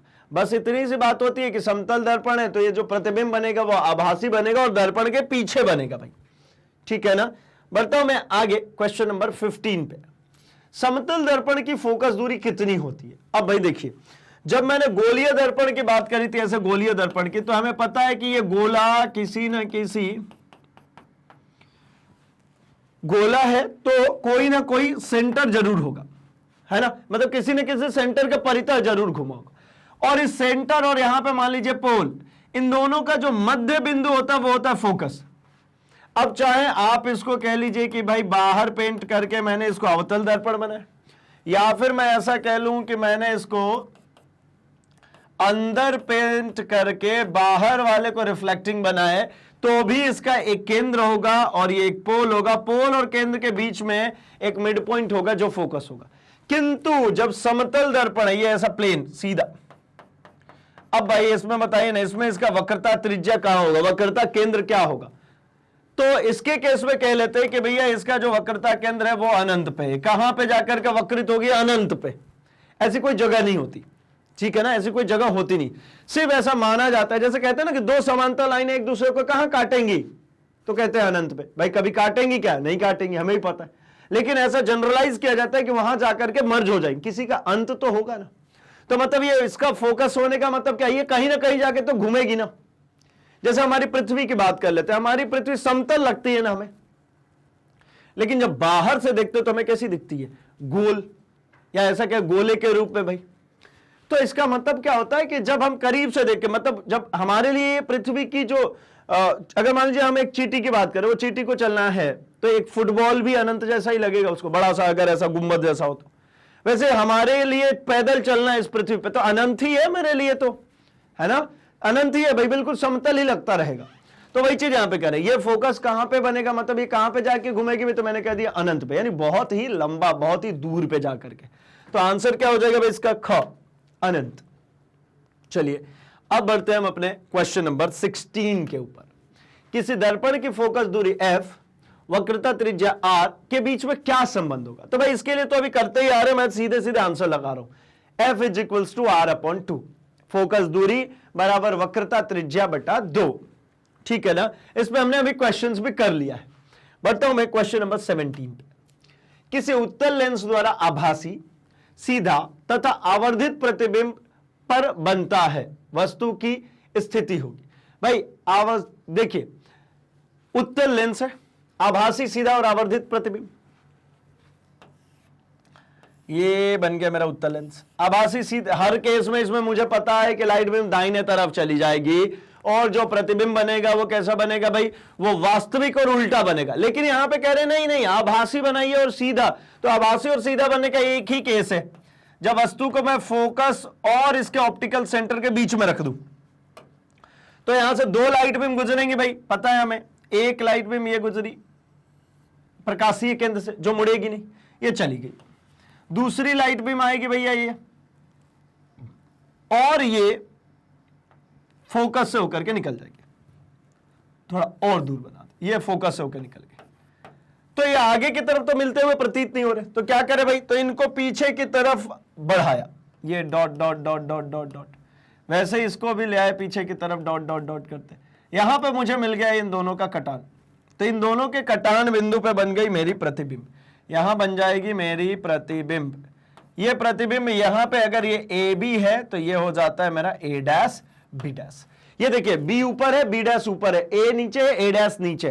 तो मतलब क्या बन गया भाई? आवर्धित, हाँ बिल्कुल, ये देखिए बड़ी प्रतिबिंब। सीधा, बिल्कुल सीधा भी बना भाई। आभासी, हाँ भैया आभासी भी, मतलब तीनों चीजें होगी। यानी वस्तु को कहां रखना होगा? तो वस्तु को रखना होगा यहां पे फोकस और ऑप्टिकल सेंटर, है ना। इसको ऑप्टिकल सेंटर भाई, प्रकाशीय केंद्र, प्रकाशीय केंद्र, इन दोनों के बीच में रख देंगे। ऑप्टिकल सेंटर और फोकस के बीच, इसके बीच में रखेंगे तो इसकी इमेज बनेगी उसी साइड पे आवर्धित, ठीक है, और सीधी। मतलब क्या हो जाता है भाई? तो प्रकाशीय केंद्र और फोकस के बीच। क आंसर इसका करेक्ट। ठीक है, चलिए बढ़ते हैं हम क्वेश्चन नंबर 18 पे। प्रश्न संख्या 18 कह रहा है किसी दर्पण में वस्तु का प्रतिबिंब सदैव वस्तु से छोटा, सीधा वो काल्पनिक बनता है। मतलब दर्पण में वस्तु का जो प्रतिबिंब बन रहा है वो कैसा बन रहा है भाई? सदैव वस्तु से छोटा बन रहा है, सीधा बन रहा है और काल्पनिक बन रहा है और दर्पण है। तो ये कौन सा केस हो सकता है? तो भाई यही एक केस है ना, जब हम बात कर रहे हो इसकी उत्तल दर्पण की। ठीक है, तो क्या होता है भाई? वही फिर से दो किरणें, एक किरण जो है कहां से, एक किरण जो है, ये थोड़ा सा और बेंड करके बनाते हैं, एक किरण जो है यहां से गई और यहीं से वापस आ जाएगी, तो हमें प्रतीत होगी कि ये भैया ये सेंटर से आ रही है। ठीक है, सेंटर वाली लाइन सीधी इसी पे जाती है और इसी पे वापस आ जाती, 90 डिग्री पे गई, 90 डिग्री पर ही वापस आ गई। दूसरी एक किरण होगी भाई, तो दूसरी किरण कैसी हो जाएगी? तो दूसरी किरण यहां से समांतर जाएगी और समांतर जाने वाली किरणें यहां पे फोकस से आती हुई प्रतीत होती है। तो ये बाहर चली गई लेकिन मुझे प्रतीत होगी कि आ रही थी इस फोकस से, तो यहां बन जाएगा मेरा प्रतिबिंब। ये जो सेगमेंट है यहां पे इन दोनों के कटान बिंदु से यहां मुझे मिल जाएगा प्रतिबिंब। तो ये मेरा ए बी हाइट था, तो ये मेरा हो जाता है ए डैश बी डैश। अब देखिए क्या क्या कहा गया था भाई? किसी दर्पण से प्रतिबिंब हमेशा छोटा, या हमेशा ही छोटा बनेगी क्योंकि इसकी लोकेशन जो होती है फोकस और ये पोल के बीच में, तो हमेशा छोटा बनेगा। सीधा व काल्पनिक, देखिए सीधी भी है, बी ऊपर था, बी डैश ऊपर है, और दर्पण के पीछे बन रहा है, इसका मतलब है काल्पनिक है। दर्पण के पीछे बन रहा है, इसका मतलब क्या है? काल्पनिक। तो कौन सा दर्पण है भैया? तो यह उत्तल दर्पण है। ये कौन सा दर्पण है? यह हमारा उत्तल दर्पण है। तो उत्तल दर्पण से हमेशा ही छोटा, सीधा व काल्पनिक प्रतिबिंब प्राप्त होगा, भले वस्तु कहीं भी रखिए, यहां रखिए और इधर ले चलिए और इधर लाइए, कोई फर्क नहीं पड़ता। चलिए भाई, आई होप आपको ये क्वेश्चन नंबर 18 भी समझ में आया है। मैं बढ़ता हूं अपने क्वेश्चन नंबर 19 के ऊपर। 19 कह रहा है, यदि किसी वस्तु को एक दर्पण के सामने निकट रखने पर प्रतिबिंब सीधा बने, किंतु दूर रखने पर प्रतिबिंब उल्टा बने, तो वह दर्पण होगा। देखिए, पास में ले आ रहे हैं तो क्या हो रहा है भाई? सीधा, और दूर ले जा रहे हैं तो उल्टा। तो देखिए, ऐसा कोई दर्पण होता है क्या? तो मैं एक बार फ्रेम करता हूं, किरण आलेख खींच के देख लेते भाई। मैंने ये दूर रखा है, दूर रखा है, तो एक लाइट बीम ये गई, ये चली आई, ये आ गई, तो ये लाइट बीम तो यहीं पे जाएगी और वापस इसी पे आ जाएगी। ये लाइट बीम पैरेलल गई तो ये फोकस से होती हुई जाती हुई प्रतीत होगी, ये फोकस हो गया, ये सेंटर हो गया, ये हमारा ए बी ऑब्जेक्ट हो गया। तो इसके लिए हमारी जो प्रतिबिंब बनी है वो यहां पे बन गई है, ये मुझे प्रतिबिंब मिल गई, और इसका नेमिंग हो गया मेरा क्या भाई? ए डैश बी डैश, ये मेरी प्रतिबिंब बन गई। अब देखिए भाई, ये यहां पे जो होता है ये हमारा पोल होता है। अब क्या है? ये वस्तु दूर है, दूर है तो छोटा बना, काल्पनिक बना, सॉरी वास्तविक बना। देखिए, यदि किसी वस्तु को दर्पण के सामने निकट रखे तो प्रतिबिंब सीधा, किंतु दूर रखे तो प्रतिबिंब उल्टा। ये दूर रखे तो उल्टा बने। क्या इसमें नजदीक रखेंगे तो सीधा बनेगा? आइए चलिए देख लेते हैं। हमने पास रख दिया, पास रखा मतलब ये रख देते हैं पास में, ये पास में रख दिया। तो यहां से फिर से भाई दो किरणें चलेंगी भाई। एक किरण कहां से चलती है भाई? तो एक किरण हमारी यही चलती है जो सेंटर से होकर के जाएगी, तो ये किरण इसी पे जाएगी और वापस आ जाएगी। क्यों? क्योंकि 90 डिग्री पे जा रही है। सेंटर से ये सरकमफेरेंस पे, परिधि पे जो जाती है लाइट, वो कैसी होती है? 90 डिग्री। तो 90 डिग्री कोण आपतन कोण, तो परावर्तन कोण भी 90। सेंटर से जो भी लाइन जाती है सीधी आ जाती है। दूसरी किरण भाई, तो दूसरी किरण एक यहां से जाएगी और ये बाहर चलेगी। तो अब इसको पीछे की तरफ बढ़ाइए और इसको भी पीछे की तरफ बढ़ाइए। इन दोनों के कटान बिंदु से यहां पे मुझे देखने को मिल रहा है कि यहां एक दूसरे को काटती हुई प्रतीत हो रही है, अर्थात यहां पे मुझे इस ए बी के लिए ए डैश बी डैश प्रतिबिंब मिल जाएगा। कब? जब मैंने इसको रखा है इसके फोकस के अंदर, तब। मतलब ये हुआ कि जब ये देखिए फोकस से दूर था, मतलब ये पोल से जब दूर था वस्तु, तो प्रतिबिंब कैसी बनी? उल्टी बनी। और जब इसको फोकस के पास में ला दिया तो प्रतिबिंब कैसी बनने लगी भाई? सीधी बनने लगी, काल्पनिक बनने लगी। तो ये कहते हैं प्रतिबिंब सीधा बनना चाहिए, ये हो गया भैया प्रतिबिंब सीधा। जब दूर है तो ये देखिए उल्टा। तो ये कौन सा दर्पण है? तो ये हमारा है अवतल दर्पण, ये हमारा अवतल दर्पण। क्योंकि उत्तल दर्पण से हमेशा ही कैसा बनता है भाई? हमेशा सीधा बनता है, चाहे दूर रखिए या पास रखिए, काल्पनिक बनता है। इसमें दोनों ही हो जाता है। इसका मतलब है ख, अवतल दर्पण। चलिए, क्वेश्चन नंबर 19 भी आपको समझ में आया। क्वेश्चन नंबर 20 पे बढ़ते हैं। तो जल्दी से इसका आंसर टाइप कर दीजिए। उत्तल दर्पण से प्रतिबिंब सदैव बनता है। जो उत्तल दर्पण से बनता है वो सदैव कैसा बनता है भाई? सदैव बनता है वो ध्रुव और फोकस के बीच। उत्तल दर्पण है, अभी जस्ट हमने बनाया था, फिर से ड्रॉ करता हूं मैं। ये चली गई, हमें यहां से आती हुई प्रतीत होगी, एक किरण यहां से होती हुई निकल जाती है और हमें यहां से आती हुई प्रतीत होती है। इसी पे गई, इसी पे वापस, ये गई, ये निकल गई। तो इन दोनों के जो ये कटान बिंदु से यहां पे जो प्रतिबिंब बन रहा है, इसी को कहते हैं भैया इस केस में प्रतिबिंब। ये कैसा बनेगा? तो ये रहा इसका फोकस, ये रहा इसका पोल। पोल और फोकस के बीच में, मतलब क्या भाई? ध्रुव और फोकस के बीच में। उत्तल दर्पण से जब भी बनेगा ध्रुव और फोकस के बीच में बनेगा, छोटा बनेगा, काल्पनिक बनेगा और सीधा बनेगा। ठीक है, तो ये हो गया भैया ग आंसर। आगे बढ़ते हैं। Question number 21। किसी 10 सेंटीमीटर फोकस दूरी वाले अवतल दर्पण के सामने 20 सेंटीमीटर की दूरी पर एक वस्तु रखी है, तो वस्तु का प्रतिबिंब कैसा बनेगा? देखिए भाई, यहां पे जो डेटा है उसको जरा लिखते हैं और समझते हैं क्या कहना क्या चाहे। तो किसी 10 सेंटीमीटर फोकस दूरी वाले अवतल दर्पण, यानी फोकस दूरी कितनी होगी भाई इसकी? 10 सेंटीमीटर। अच्छा, अवतल दर्पण है ना? इसकी जो दर्पण के सामने वस्तु रखी गई है वो कितनी हो गई भाई, तो ये हो गई 20 सेंटीमीटर। चलिए इसमें चिन्ह परिपाटी अभी नहीं लगाते, देखते हैं यूटिलाइज होगा तो लगा लेंगे, अदरवाइज मुझे लगता नहीं कि हाँ यूटिलाइज होगा। तो F इक्वल्स टू ये है, तो यहां पे R इक्वल्स टू कितना हो जाएगा, तो R equals to twice of F, मतलब 20 सेंटीमीटर ही। मतलब वस्तु कहां रखी गई है भाई, 20 सेंटीमीटर पे। R कहां है 20, मतलब वस्तु कहां रखी गई है, वस्तु रखी गई है वक्रता केंद्र पर। कहां रखी गई है, वक्रता केंद्र पर। तो जो इससे प्रतिबिंब बनता है वो भी बनती है वक्रता केंद्र पर ही। वस्तु अगर वक्रता केंद्र पर तो प्रतिबिंब भी वक्रता केंद्र पर ही। कैसी बनेगी भाई, तो यहां पे बनती है हमेशा वास्तविक एवं उल्टा एंड समान साइज। जो साइज होती है वो कैसा होता है भाई, समान होता है, जिस साइज का ऑब्जेक्ट होगा उसी साइज का। तो यहां से देखिए मुझे बहुत कुछ जरूरत नहीं पड़ा, आंसर मुझे मिल गया, दर्पण के वक्रता केंद्र पर ही बनेगा, क्योंकि F10 था U20 था, मतलब ये कहां रखा था, वक्रता केंद्र पर ही। ये हो जाता है। अगर मैं अवतल की बात किया था, अवतल ये बन गया।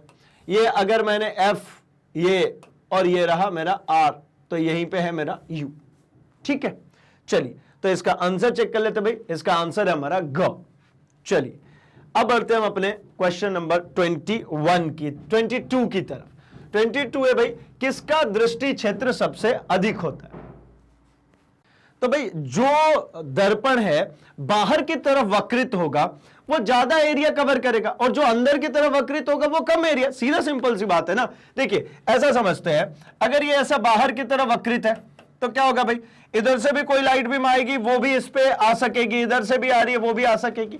किंतु अगर मैं इसको इस तरीके से बनाऊं, मतलब मैं इसको अवतल बनाऊं, तो इस केस में क्या होगा भाई, ये लिमिटेड हो जाएगी, ये भी इधर साइड से लिमिटेड हो जाएगी।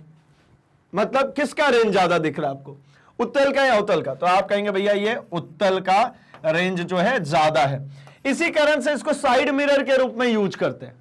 इसको हम साइड मिरर के रूप में इसी वजह से यूज करते हैं, ठीक है ना। जो गाड़ियों के साइड में जो लगा रहता है उसमें हम इसको इस्तेमाल करते हैं। इससे क्या होता है भाई, ज्यादा दूर का, ज्यादा एरिया की जो इमेजेस है वो ड्राइवर को दिखा देता है, जिससे ड्राइवर इजीली गाड़ी को ड्राइव कर सकता है। मतलब पीछे से कौन आ रहा नहीं आ रहा उसके बारे में पता चल जाता है। तो कौन सा दर्पण होगा, उत्तल दर्पण। चलिए भाई बढ़ते हैं 23 पे। 23 है, निर्वात में प्रकाश की चाल कितनी होगी। तो भाई अभी जस्ट चर्चा करी हमने कि निर्वात में और वायु में दोनों में ही जो प्रकाश की चाल होती है वो होती है 3 × 10⁸ मीटर प्रति सेकेंड। ठीक है ना। जो चाल की इकाई होती है वो होती है भाई अपना मीटर प्रति सेकेंड, और है कितना न्यूमेरिक वैल्यू, तो 3 × 10⁸, मतलब 3 × 10⁸ मीटर प्रति सेकेंड होती है निर्वात में प्रकाश की चाल। चलिए भाई बढ़ते हैं नेक्स्ट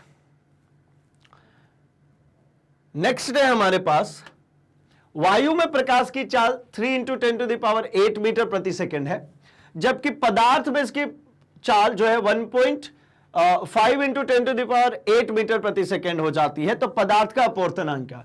तो देखिए भाई अपवर्तनांक का जो फॉर्मूला था हमारे पास, अपवर्तनांक का जो फॉर्मूला है जिसको म्यू से भी प्रदर्शित करता है, ये होता क्या है भाई, तो ये एक अनुपात है किसका, प्रकाश की चाल वायु में, प्रकाश की चाल वायु में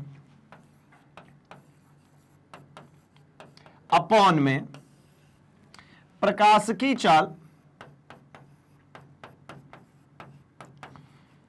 जिस किसी की भी बात करें उसके माध्यम में। तो प्रकाश की चाल माध्यम में, तो सिंपल सॉर्टेड भाई।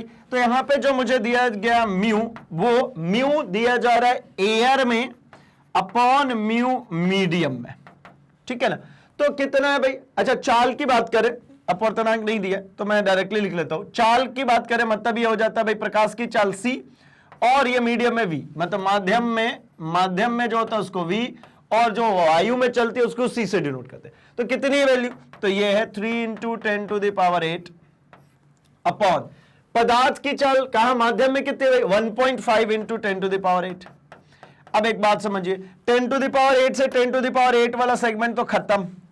1.5 1.5 का दोगुना होता है भैया 3, सीधे सीधे काट सकते हैं ना। 1.5 का दोगुना कितना होता है 3, तो मतलब म्यू की वैल्यू कितनी आ गई 2। अर्थात पदार्थ का जो अपवर्तनांक होगा वो कितना हो जाएगा, घ 2।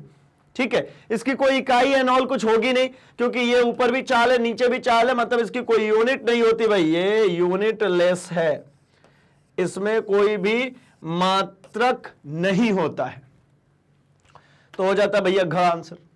चलिए ये भी हमारा सॉल्व हो गया। अब बढ़ते हम 25th के ऊपर। ठीक है, आसान आसान से क्वेश्चन है भाई, है ना, और सेगमेंट वाइज है, मतलब सबसे पहले हमने परावर्तन देखा, फिर अपवर्तन के लिए देखा, फिर उसके बाद हम किसकी बात करें, अब हम बात करें अपने म्यू की, मतलब के अपवर्तनांक की। ठीक है ना, वायु के सापेक्ष जल तथा कांच के अपवर्तनांक। देखिए जल का जो अपवर्तनांक है, मतलब म्यू, वाटर लिख लेता हूं जल के अपवर्तनांक की, है ना, म्यू डब्ल्यू मतलब क्या भाई, जल का अपवर्तनांक, ये हो जाता है मेरा 4/3।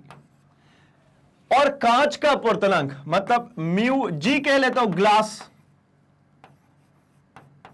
कांच का अपवर्तनांक ये कितना है भाई, तो ये देखने को मिल रहा है मुझे 3/2, तो इसका हो गया 3/2। अब ये दोनों अपवर्तनांक है, तो जल के सापेक्ष कांच का अपवर्तनांक, मतलब जल के सापेक्ष कांच का अपवर्तनांक, कांच का अपवर्तनांक, तो भाई कितना हो जाएगा, तो कुछ नहीं, यहां पे जो मुझे मिल रही है वैल्यूज, इन दोनों को कर देना होता है क्या भाई, डिवाइड, जल के सापेक्ष कांच ना, तो जल अपॉन कांच, जल अपॉन कांच मतलब क्या भाई, जल कितना, तो mu W upon mu G, कितना हो जाएगा, तो म्यू डब्ल्यू मतलब 4/3। ठीक है, इसको ऐसा ही कर लेता हूं मैं, 4/3, म्यू जी मतलब 3/2। आगे अगर सॉल्व होता है तो ये कितना हो जाएगा भाई, ये हो जाएगा 4/3 इंटू ये चला जाएगा 2/3। तो क्या ऐसा कोई आंसर है हमारे पास, तो देख लेते हैं भाई, ऐसा आंसर हमारे पास देखिए ये रहा 3/2 इंटू 3/4, नहीं भाई ये 8/9, ये जो हमारा है ये आता है हमारा क्या, 8/9। ठीक है, 8/9। ठीक, मतलब यहां पे एक ऑप्शन ले लेते हैं हम, यहां पे एक ऑप्शन ले लेते हैं, ऑप्शन हमारा 4/3 इंटू 2/3 का। ठीक है, डिवाइड, तो डिवाइड करने के लिए क्या करना है भाई, तो डिवाइड करने के लिए मुझे निकालना है क्या, कांच के सापेक्ष किसका, जल के सापेक्ष कांच का, कांच जल मतलब भाई हमारा W, तो W म्यू जी ये मुझे कैलकुलेट करना है। W म्यू जी क्या होता है भाई, तो ये होता है मेरा mu G upon mu W। तो एक काम करते भाई, रख लें जरा वैल्यूज को, तो यहां पे म्यू जी की वैल्यू, म्यू जी की वैल्यू कितनी भाई, 3/2 अपॉन ये कितना है 4/3। अल्टीमेटली अगर मैं इसको कैलकुलेट करता हूं तो 3/2 इंटू 3, ये 3 ऊपर चला जाएगा 4 नीचे रह जाएगा, upon 4, that means what, 9/8। Option check करते हैं, तो ऑप्शन में हमारे पास है यही 3 इंटू 3/2 इंटू 4, मतलब हमारा जो ग ऑप्शन है ये हो जाएगा हमारा सही। ठीक है, आसान था ये भी। आगे बढ़ता हूं मैं क्वेश्चन नंबर 26 की तरफ। भाई स्क्रीनशॉट्स लेते चले जाएंगे, जहां जहां पे आपको लग रहा है कि ये मेरे लिए इंपॉर्टेंट होने वाला है तो उसके स्क्रीनशॉट्स लेते चले जाएंगे। हम बढ़ते हैं अपने अगले क्वेश्चन पे। अगला जो क्वेश्चन है क्वेश्चन नंबर 26, ये कह रहा है भाई यदि कोई वस्तु एक उत्तल लेंस के सामने 2f दूरी पर रखी है तो लेंस से प्रतिबिंब की दूरी क्या होगी। भाई उत्तल लेंस है, दो तरीके हो सकते हैं इसके पूछने के, एक ये भी है कि एक वस्तु को उत्तल लेंस के सामने 2f दूरी पर रखी गई है तो उसका प्रतिबिंब कहां बनेगा। तो भाई जब हम रखते हैं उत्तल लेंस के केस पे 2f पे, तो इसकी जो प्रतिबिंब होती है वो भी कहां बनती है भाई, तो इसकी जो प्रतिबिंब होती है ये भी बनती है 2f पर ही। ये जो वैल्यू है ये कितनी होती है, 2f ही होती है। कैसी बनती है भाई, समान साइज की बनेगी। ठीक है, बनेगी 2f पे, कैसी बनेगी, समान साइज की बनेगी, और ये जो बनेगी ये पॉजिटिव है ना, पॉजिटिव डायरेक्शन में, मतलब कहां पे बन जाएगी भाई, 2f पे, ऑप्शन 2f 2f पे रखेंगे, 2f पे ही। 2f कहने का मतलब जैसे दर्पण में हम कह रहे थे ना वक्रता केंद्र पे रख रहे हैं, वैसे ही यहां पे ये 2f जो होता है क्या, वक्रता केंद्र, ट्वाइस ऑफ फोकस मतलब क्या, केंद्र, वक्रता केंद्र। तो वक्रता केंद्र पे वस्तु, तो प्रतिबिंब भी वक्रता केंद्र पर ही बनेगी। चलिए भाई, ये हो जाता है हमारा 26 का आंसर। बढ़ता हूं मैं 27 पे। निम्नलिखित में से कौन लेंस बनाने के लिए प्रयुक्त किया जाता है? भाई किसका यूज लेंस बनाने के लिए करेंगे? तो भाई जल, मतलब देखिए जो पारदर्शी होना, लेंस बनाने का यह मतलब नहीं होता भाई कि जो उसके स्पेक्स में पहन सकेंगे, मतलब लेंस कहने का मतलब क्या है, जो पारदर्शी है, जो लाइट बीम को जाए तो उसको अपसरित या अभिसरित कर सके, कन्वर्जेंट या डायवर्जेंट कर सके, उनकी बात कर रहे हैं। तो भैया जल भी कर सकता है, कांच भी कर सकता है और प्लास्टिक भी कर सकता है। मतलब इनमें से जो सभी, यानी जल, कांच, प्लास्टिक, तीनों ही एज अ लेंस यूज किए जा सकते हैं। मतलब तीनों से ही हम लेंस, फ्रेम लेंस बनवा सकते हैं भाई। चलिए आगे बढ़ते हैं क्वेश्चन नंबर 28 पे।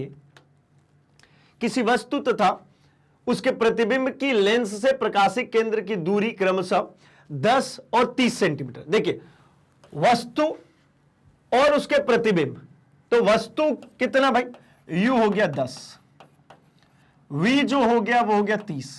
अच्छा, साइन कन्वेंशन यूज कर पाएंगे क्या? तो भाई किसी वस्तु तथा प्रतिबिंब की लेंस के प्रकाशिक केंद्र से, तो भाई नहीं कर सकते, उससे उत्तल अवतल कहा होता तो यूज करते, जरूरत भी नहीं है। चलिए यहीं पे रहते हैं। वस्तु के प्रतिबिंब तथा वस्तु की लंबाई का अनुपात होगा। देखिए प्रतिबिंब और वस्तु की लंबाई का अनुपात, ठीक है, इन दोनों के लंबाई का अनुपात निकालना है, अर्थात मुझे निकालना है v/u। तो भैया 30/10 अल्टीमेटली आवर्धन निकालना है। अगर ध्यान से देखा जाए तो यह आवर्धन है ना। आवर्धन कितना हो जाएगा भाई, 3 कैसा होगा, मतलब m is greater than 1 option के अकॉर्डिंगली। ऑप्शन में क्या है भाई, 1 होगा ना, 1 से अधिक बिल्कुल, कम नहीं, अनंत भी नहीं, ठीक है। ये अल्टीमेटली ऐसा ही पूछना चाह रहे थे, वहां आवर्धन भी कहा जा सकता था। खैर जैसी मर्जी भाई, जैसा उनको सवाल पूछना है पूछे, हम तो पूरी तरीके से प्रिपेयर्ड है ना। तो चलिए ये भी ऑप्शन आपने बिल्कुल सही किया होगा, 1 से अधिक। बढ़ता हूं मैं अपने क्वेश्चन नंबर 29 की ओर। किसी शब्दकोश मतलब डिक्शनरी में पाए गए छोटे अक्षरों को पढ़ते समय आप निम्न में से कौन सा लेंस पसंद करेंगे? भाई छोटे अक्षर पढ़ने हैं, तो छोटे अक्षर पढ़ने के लिए कौन सा लेंस यूज करें? तो हम यहां पे इस्तेमाल करेंगे 5 सेंटीमीटर फोकस दूरी का एक अवतल लेंस, ठीक है। क्यों इस्तेमाल किया जाता है? क्योंकि इससे आवर्धित प्रतिबिंब बने भाई, ठीक है। इससे क्या बनना चाहिए, लेंस है, पढ़ते समय कौन सा लेंस? भाई ये ऑप्शन गलत है ना, ये नहीं होगा ग, ठीक है। उत्तल लेंस इस्तेमाल करेंगे, अवतल नहीं। क्यों?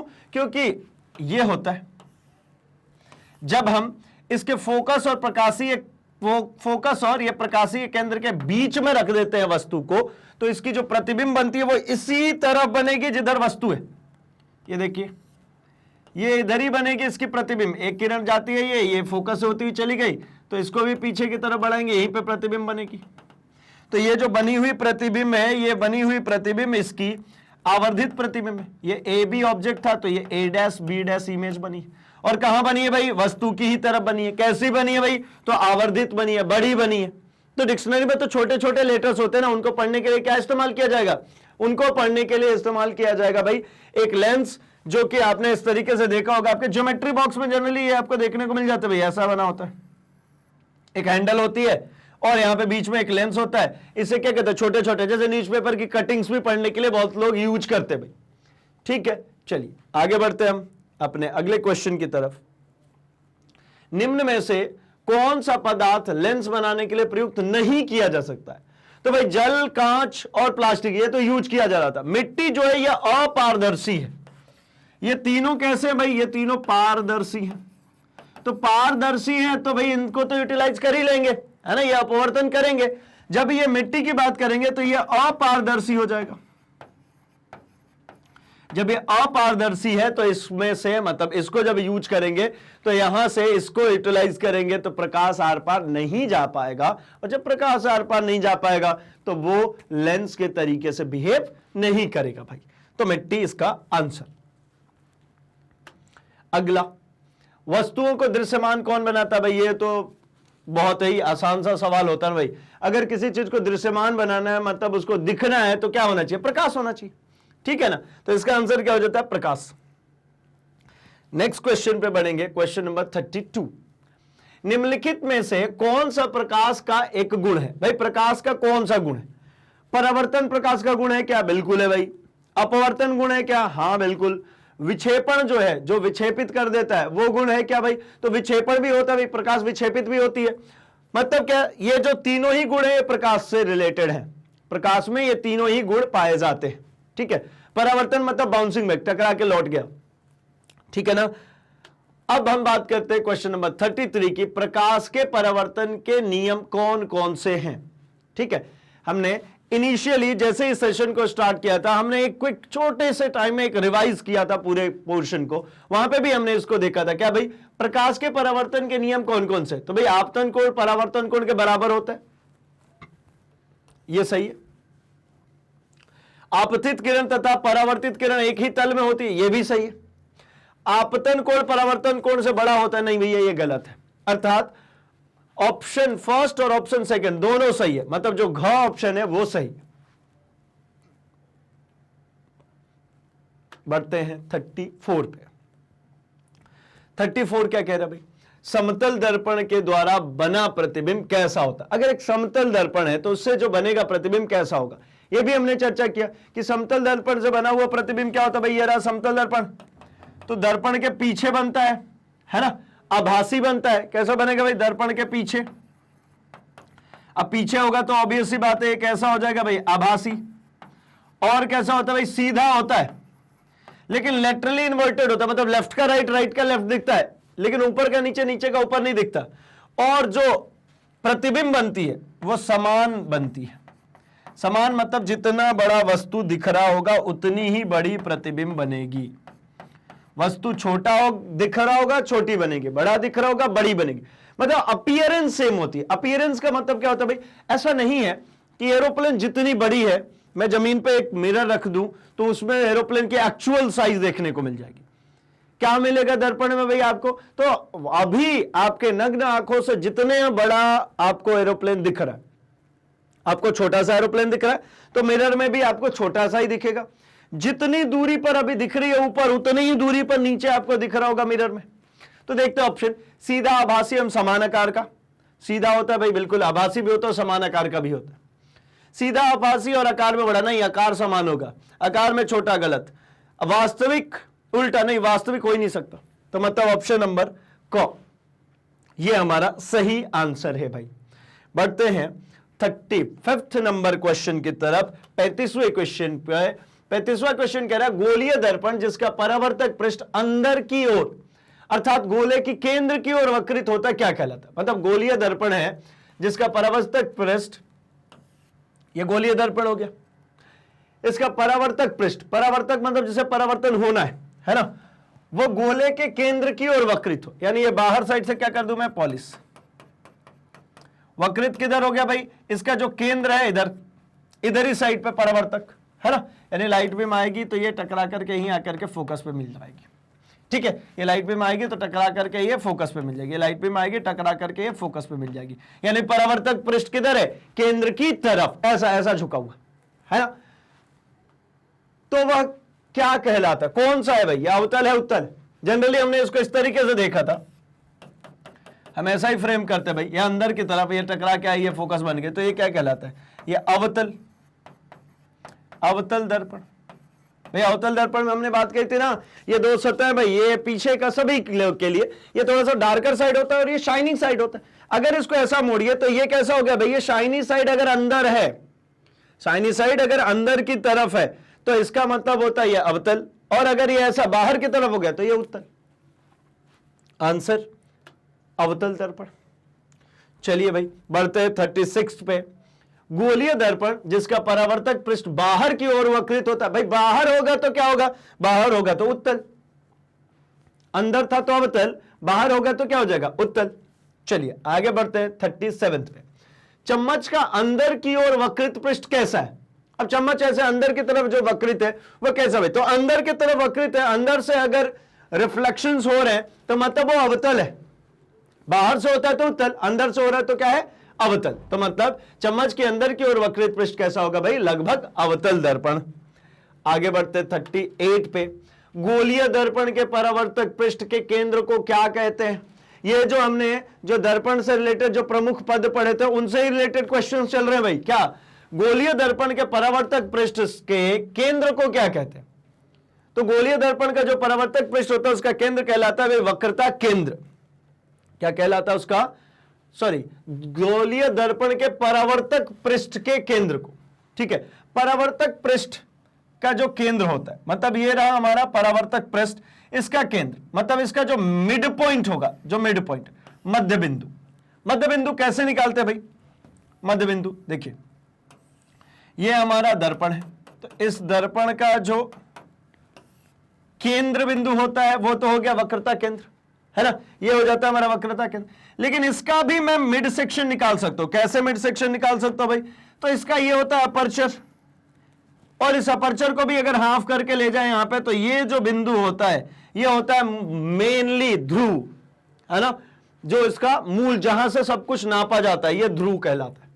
ठीक है, मतलब दर्पण ऐसा है, तो एक तो इसकी लंबाई में आधा कर दीजिए, ये हो जाएगा लंबाई का आधा, और इसकी जो चौड़ाई इसका भी आधा कीजिए, तो ये हाथ के अंदर इधर कहीं बीचों बीच मिलेगा, उसको ही कहते हैं ध्रुव है। तो क्या हो जाएगा? ध्रुव। ठीक है, अगर वक्र का कहता ना, तो जो अपन डिस्कस कर रहे थे कि वक्रता केंद्र, ये हो जाता सही में, लेकिन अभी नहीं, यहां वक्र की बात नहीं कर रहे। तो चलिए आगे बढ़ते हैं अपने अगले क्वेश्चन पे। अगला क्वेश्चन है, गोलीय दर्पण का परावर्तक पृष्ठ एक गोले का भाग है, इस गोले का केंद्र क्या कहलाता है? अब देखिए, अब आ गया भाई, गोलीय दर्पण है, उसका जो परावर्तक पृष्ठ है वो गोले का भाग है, तो इस गोले का जो केंद्र होगा वो केंद्र क्या कहलाएगा? वक्रता केंद्र। अभी क्या ना, ये गोलीय जो दर्पण होता है, ये दर्पण हो गया, और ये इस गोले का हिस्सा है, तो इस गोले का एक केंद्र होगा। इस केंद्र को क्या कहते हैं भाई? सेंटर। इसको कहते हैं हम वक्रता केंद्र, इसी को हम कहते हैं वक्रता केंद्र। ठीक है, चलिए आगे बढ़ते हैं हम क्वेश्चन नंबर 40 पे। उत्तल दर्पण में वक्रता केंद्र परावर्तक पृष्ठ के किस ओर स्थित होता है? भाई उत्तल दर्पण है, तो देखिए उत्तल दर्पण किसको कहते हैं भाई? जिसका जो पॉलिश्ड एरिया है, जो पेंट किया हुआ है, वो किधर हो भाई? अगर ये गोले का पार्ट है तो इस गोले का केंद्र इधर ही होगा, अंदर की तरफ, मतलब पॉलिश सरफेस और केंद्र एक तरफ होते हैं। इसका मतलब ये इसका क्या हो जाएगा? परावर्तक सतह। ये इसका है भाई परावर्तक सतह। तो इसका जो परावर्तक सतह है, ये परावर्तक सतह इसके केंद्र के कैसा है भाई? तो विपरीत है, इसके केंद्र से जो है विपरीत। तो देखते हैं क्या है ऑप्शन। उत्तल दर्पण में वक्रता केंद्र परावर्तक पृष्ठ के किस ओर होता है? ऊपर की ओर, नीचे की ओर, पीछे की ओर, आगे की ओर। तो भाई किधर हो जाएगा? ये पीछे की ओर, मतलब इसके पीछे, है ना। पीछे का मतलब क्या हो जाता है भाई? इसको ऐसा कह सकते हैं कि ये जो केंद्र है और परावर्तक सतह, ये दोनों एक दूसरे के अपोजिट है, विपरीत है। चलिए आगे बढ़ते हैं।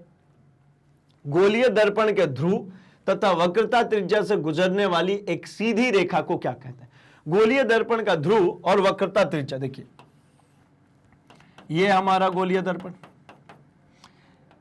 अब ये रहा ध्रुव, और ये गोल, जिस गोले का हिस्सा होगा उसका कोई एक केंद्र भी होगा। इन दोनों की लाइन से गुजरने वाली जो रेखा होती है, जिसको हम एक्स एक्स डैश से लिखते थे, इसको हम क्या लिखते थे भाई? ये एक्स एक्स डैश जो है, ये है प्रिंसिपल एक्सिस, मुख्य अक्ष। ये हमारी है प्रिंसिपल एक्सिस, मुख्य अक्ष। तो ऑप्शन में है भाई, ऑप्शन में है हमारे पास मुख्य अक्ष, ख नंबर। ठीक है, चलिए आगे बढ़ते हैं 42 पे।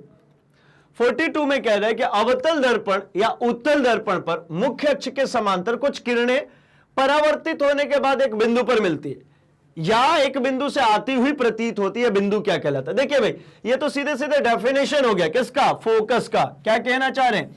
ये कहना चाह रहे हैं कि अगर मान लीजिए ये एक अवतल है, ठीक है, इस पर पैरेलल आ रही है, ये मुख्य अक्ष के जो समांतर आ रही होती है किरणें, वो यहां पहुंचने के बाद परावर्तित होंगी, तो जिस जगह को काटेगी इसको फोकस कहते हैं। या फिर अगर ये उत्तल दर्पण होता तो उत्तल दर्पण में भी फिर से सेम चीज, अगर कोई किरण पैरेलल आ रही है किसके? ये प्रिंसिपल एक्सिस के, तो ये यहां से तो दूर चली जाएगी, है ना। इसके केस में कन्वर्जेंट था, ये पास आ गई, इसके केस में क्या होगी? ये दूर चली जाएगी। तो जब दूर जाएगी तो हमें प्रतीत होगा कि ये आ रही है कहां से? इस फोकस से। मतलब क्या हुआ भाई, तो यहां पे ये दोनों ही चीजें, इसकी बात करूं या इसकी बात करूं, तो यहां पे मुझे प्रतीत हो रही है, यानी ये आभासी है, और ये जो है ये वास्तविक है। अर्थात मैं कह सकता हूं कि भैया ये जो दोनों ही केसेस में जो ऊपर लिखी हुई लाइन है, ये डेफिनेशन है हमारी किसकी, मुख्य फोकस की। ये डेफिनेशन है किसकी, मुख्य फोकस की। ठीक है, चलिए बढ़ते हैं 43 नंबर क्वेश्चन के ऊपर। 43rd क्वेश्चन है हमारा, लेंस की क्षमता एवं फोकस दूरी के बीच में संबंध, है ना। लेंस की क्षमता और फोकस दूरी के बीच में क्या संबंध होता है, तो भाई हमें पता है ना कि अगर ये एक लेंस है, अब इस लेंस को, ये अगर एक, देखिए एक लेंस है, इसने यहीं पे कट करा, एक और लेंस है और इसने क्या किया भाई, इससे जो लाइट भी मारी है वो इधर जाकर के कहीं काट रही है, ये इधर जाकर के काट रही है, इस बिंदु पर जाकर के काट रही है। अब क्या समझे हम इसको भाई, कौन सा ज्यादा पावरफुल है, तो भाई आपको देखने को मिल रहा है कि यहां पे जो ये फोकस दूरी है वो छोटी है और यहां पे ये जो फोकस दूरी है वो बड़ी है। अब इस लेंस का काम क्या है, ये कौन सी लेंस है भाई, तो ये कन्वर्जेंट है, ये जो है ये कन्वर्जेंट लेंस है। और कन्वर्जेंट लेंस का काम क्या होगा कि लाइट बीम को जल्दी से कन्वर्ज करा दे, जल्दी से मर्ज करा दे। तो इसने लाइट बीम को क्या करा, ये जल्दी मर्ज करा दिया और ये बड़ी देर बाद मर्ज करा, तो पावरफुल कौन हुआ, इसका काम ही था कन्वर्ज कराना, तो इसने जल्दी कन्वर्ज कराया, तो ये ज्यादा पावरफुल ना, ये ज्यादा पावरफुल हो जाएगी भाई। ज्यादा पावरफुल का मतलब क्या समझ में आता है कि जिसकी फोकस दूरी कम उसका पावर जो है वो ज्यादा, जिसकी फोकस दूरी ज्यादा उसका पावर कम। तो पावर और फोकस में कैसा रिलेशन है, व्युत्क्रमानुपाती का, व्युत्क्रम रिलेशन है भाई।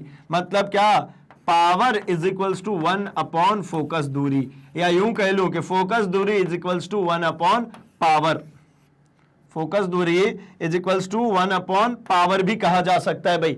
मतलब ऐसा होता है ना, फोकस दूरी अगर कम है तो पावर ज्यादा, फोकस दूरी ज्यादा तो पावर कम। आंसर क्या हो जाएगा भाई, आई थिंक ये ख, P is equals to 1 upon F।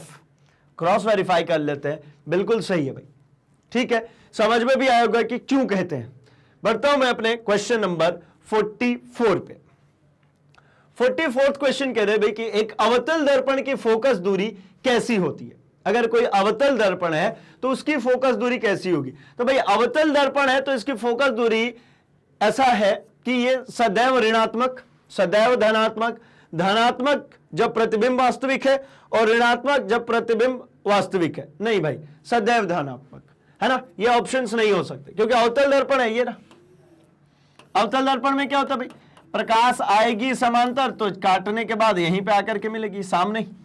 ठीक है, तो ये क्या हो जाएगा भाई, ये रहा मेरा पोल, इस पोल से हमेशा ही लेफ्ट हैंड साइड में, तो पोल से बाएं कुछ भी होगा वो सब नेगेटिव होता है ना। प्रतिबिंब कहां बन रहा है वो डिसाइड नहीं करता कि भाई फोकस कहां होगा।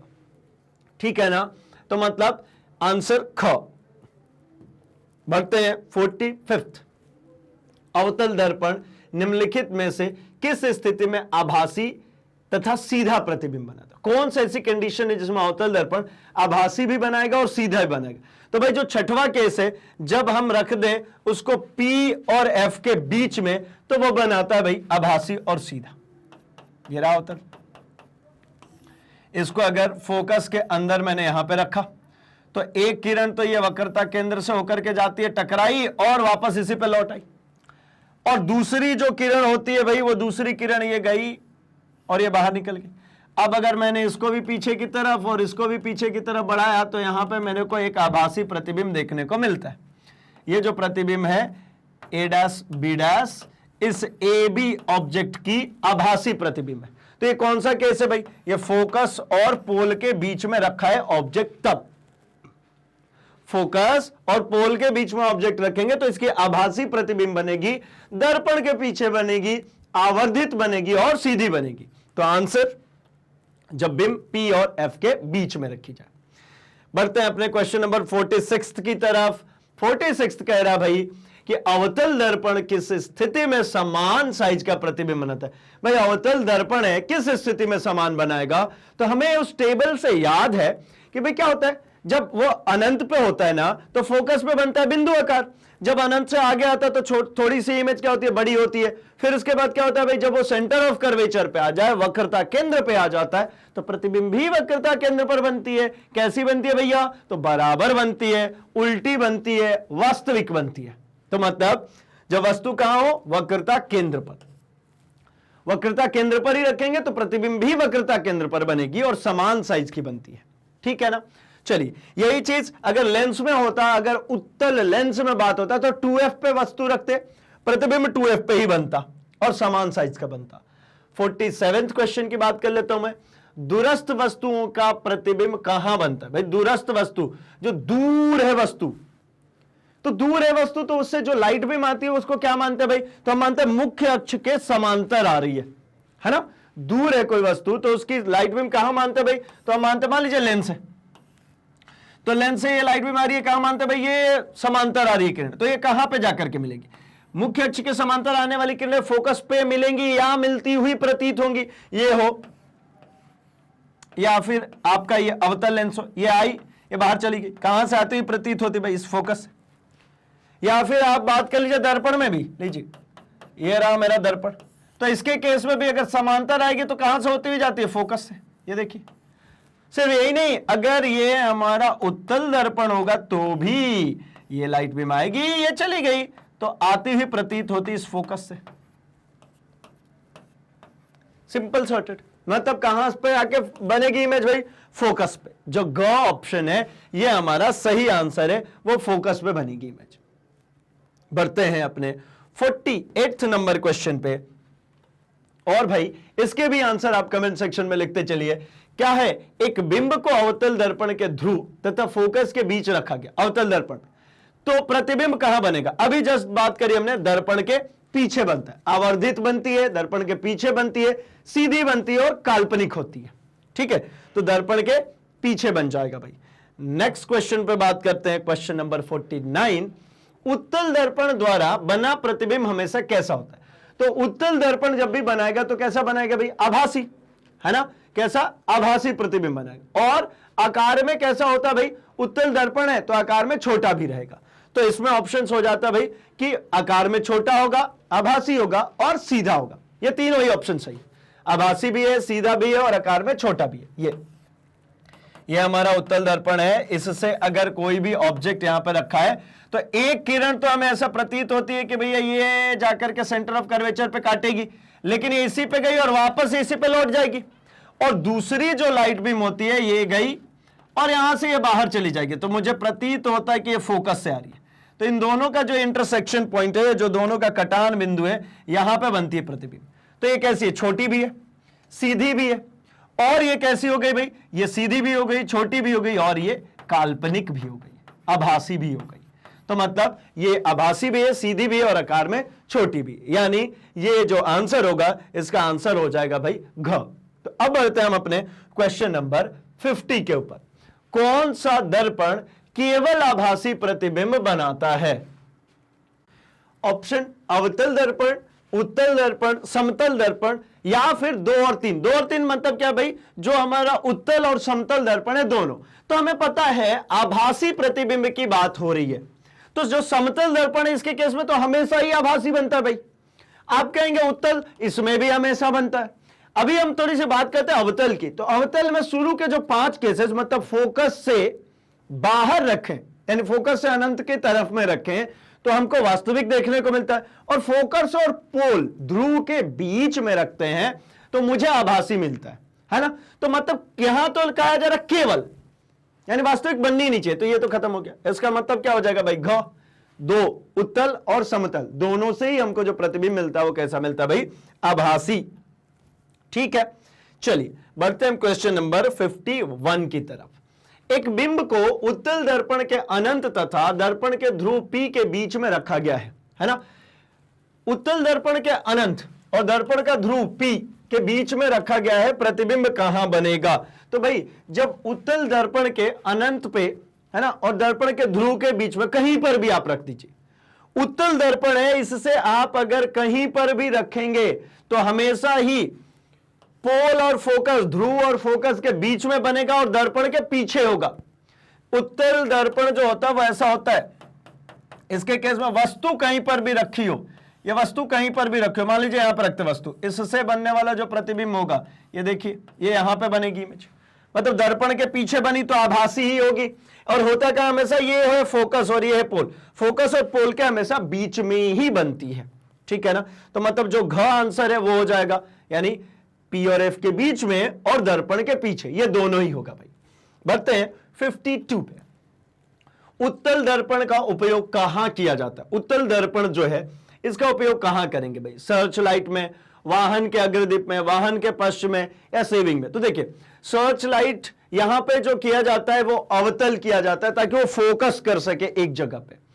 अग्रदीप में भी भाई वही फोकस करना होता है ना, तो ये दोनों तो अवतल होता है। सेविंग में अगर आप बात करते हो तो बड़ी इमेजेस बनानी होती है। और अगर अपन बात करते हैं पश्च दृश्य, मतलब जो साइड मिरर होता है वहां पे, तो साइड मिरर में भाई यूज करते हैं उत्तल दर्पण। क्यों? क्योंकि बहुत बड़ा दूर का एरिया वो दिखा पाता है और सीधा दिखाता है ना। जैसे कोई कार आ रही है तो उल्टा नहीं दिखेगी, वो सीधी दिखेगी भाई, तो इसलिए इसको वाहन के पश्चिम दृश्य के रूप में यूज करते हैं। 52 का हो गया भैया ग। अब बढ़ते हैं हम अपने क्वेश्चन नंबर 53। मूल बिंदु के दाईं ओर मापी गई सभी दूरियां कैसी मानी जाती है? मूल बिंदु कहने का मतलब क्या होता है भाई? तो मूल बिंदु कहने का मतलब है, अगर मैं इसमें बात करूं तो जो प्रकाशीय केंद्र होता है लेंस में ये हो जाता है।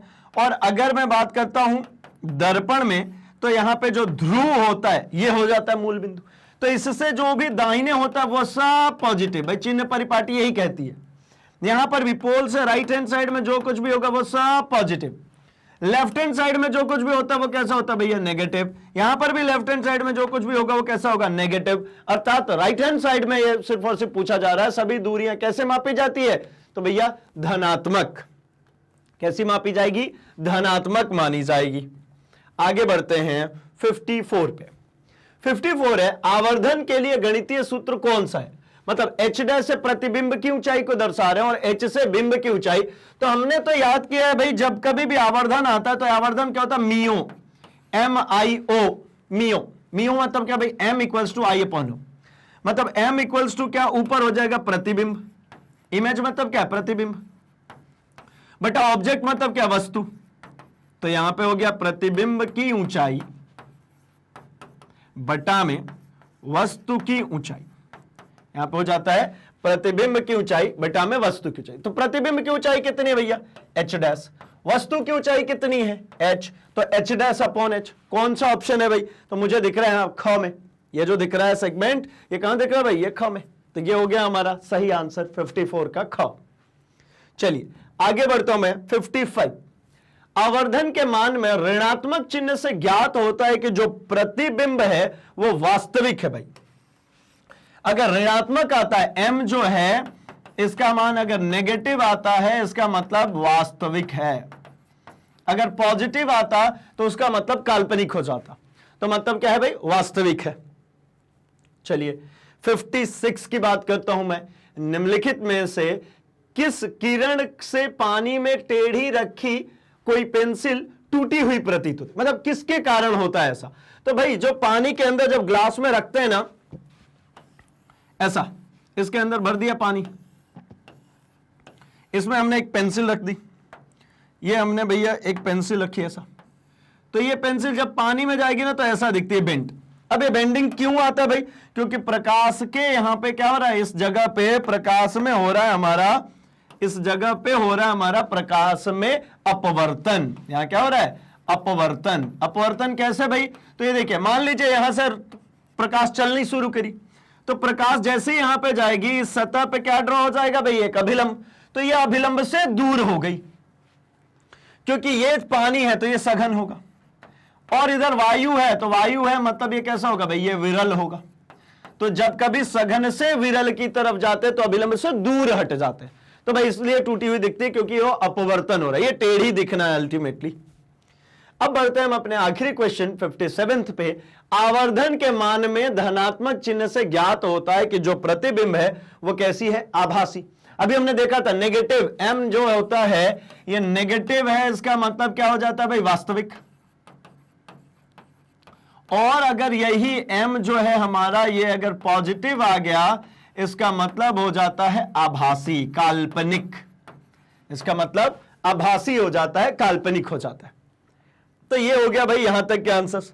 अब तक आप अपने आंसर्स मैच भी कर लीजिए कि आपने कितने आंसर्स सही किए, ठीक है। और आई होप आपने मैक्सिमम क्वेश्चन सही किए हैं। बाकी के चैप्टर्स, बाकी की चीजों के लिए क्या करें भाई, तो आप अपने सर्च बॉक्स में लिखिए magnetbrains.com। आपके सामने इस तरीके से एक पेज हो जाता है ओपन, जिसमें आप अपने टॉप कोर्सेज को एक्सप्लोर कर सकते हैं। जैसे कि अगर आप सीबीएसई इंग्लिश मीडियम से हैं, यूपी बोर्ड है, ओलंपियाड है, एनटीएससी की तैयारी कर रहे हैं, या फिर आप इंग्लिश बोलना सीखना चाहते हैं, तो आप इसको टैप करेंगे, उससे रिलेटेड चीजें आपको मिल जाती है। जैसे कि हमारे पास सीबीएसई हिंदी मीडियम से आपने टैप किया, आपके सामने आपकी सारी ही क्लासेस ओपन हो जाती हैं। क्लास 10 से, क्लास 10 पे टैप कीजिए, आपके सामने 10th क्लास के सभी विषयों के वीडियोस ओपन हो जाते हैं। आपको अगर फिजिक्स पढ़ना है, वॉच नाउ को टैप कीजिए, इसके अंदर आपको देखने को मिल जाते हैं आपके सभी चैप्टर्स, जिसके अंदर हर चैप्टर के अंदर आपके उसके concept videos, NCERT exemplar, NCERT solutions, quick revisions, one shot revision, MCQs, previous year question paper, most important question और भी बहुत कुछ। यहां पे जैसे ही आप इसको टैप करते हैं, यहां पे आपका वीडियो प्ले हो जाता है, जिसको आप जहां चाहे पॉज कर सकते हैं, स्क्रीनशॉट ले सकते हैं, नोट्स प्रिपेयर कर सकते हैं और यहीं से नेक्स्ट वीडियो करके अगले वीडियो पर जा सकते हैं भाई। मतलब यहां पर भटकने की बिल्कुल भी जरूरत नहीं है, क्योंकि सब कुछ आपको मिलता है एक ही जगह पे। मैग्नेट ब्रेन्स हिंदी आपके लिए लेकर के आया है 6 to 12th फ्री ऑनलाइन शिक्षा। तो भाई अभी के लिए इस वीडियो को लाइक कर दीजिए, इस चैनल को सब्सक्राइब कर लीजिए और इसे अपने दोस्तों में शेयर कर दीजिए, क्योंकि हम लेकर आके आते हैं आपके लिए क्वालिटी कंटेंट्स एक्सपीरियंस टीचर्स के साथ, वो भी फ्री ऑफ कॉस्ट। तो बने रहिए हमारे साथ, हम मिलेंगे अपने अगले सेशन में कुछ अगले टॉपिक्स के साथ। Thanks for watching.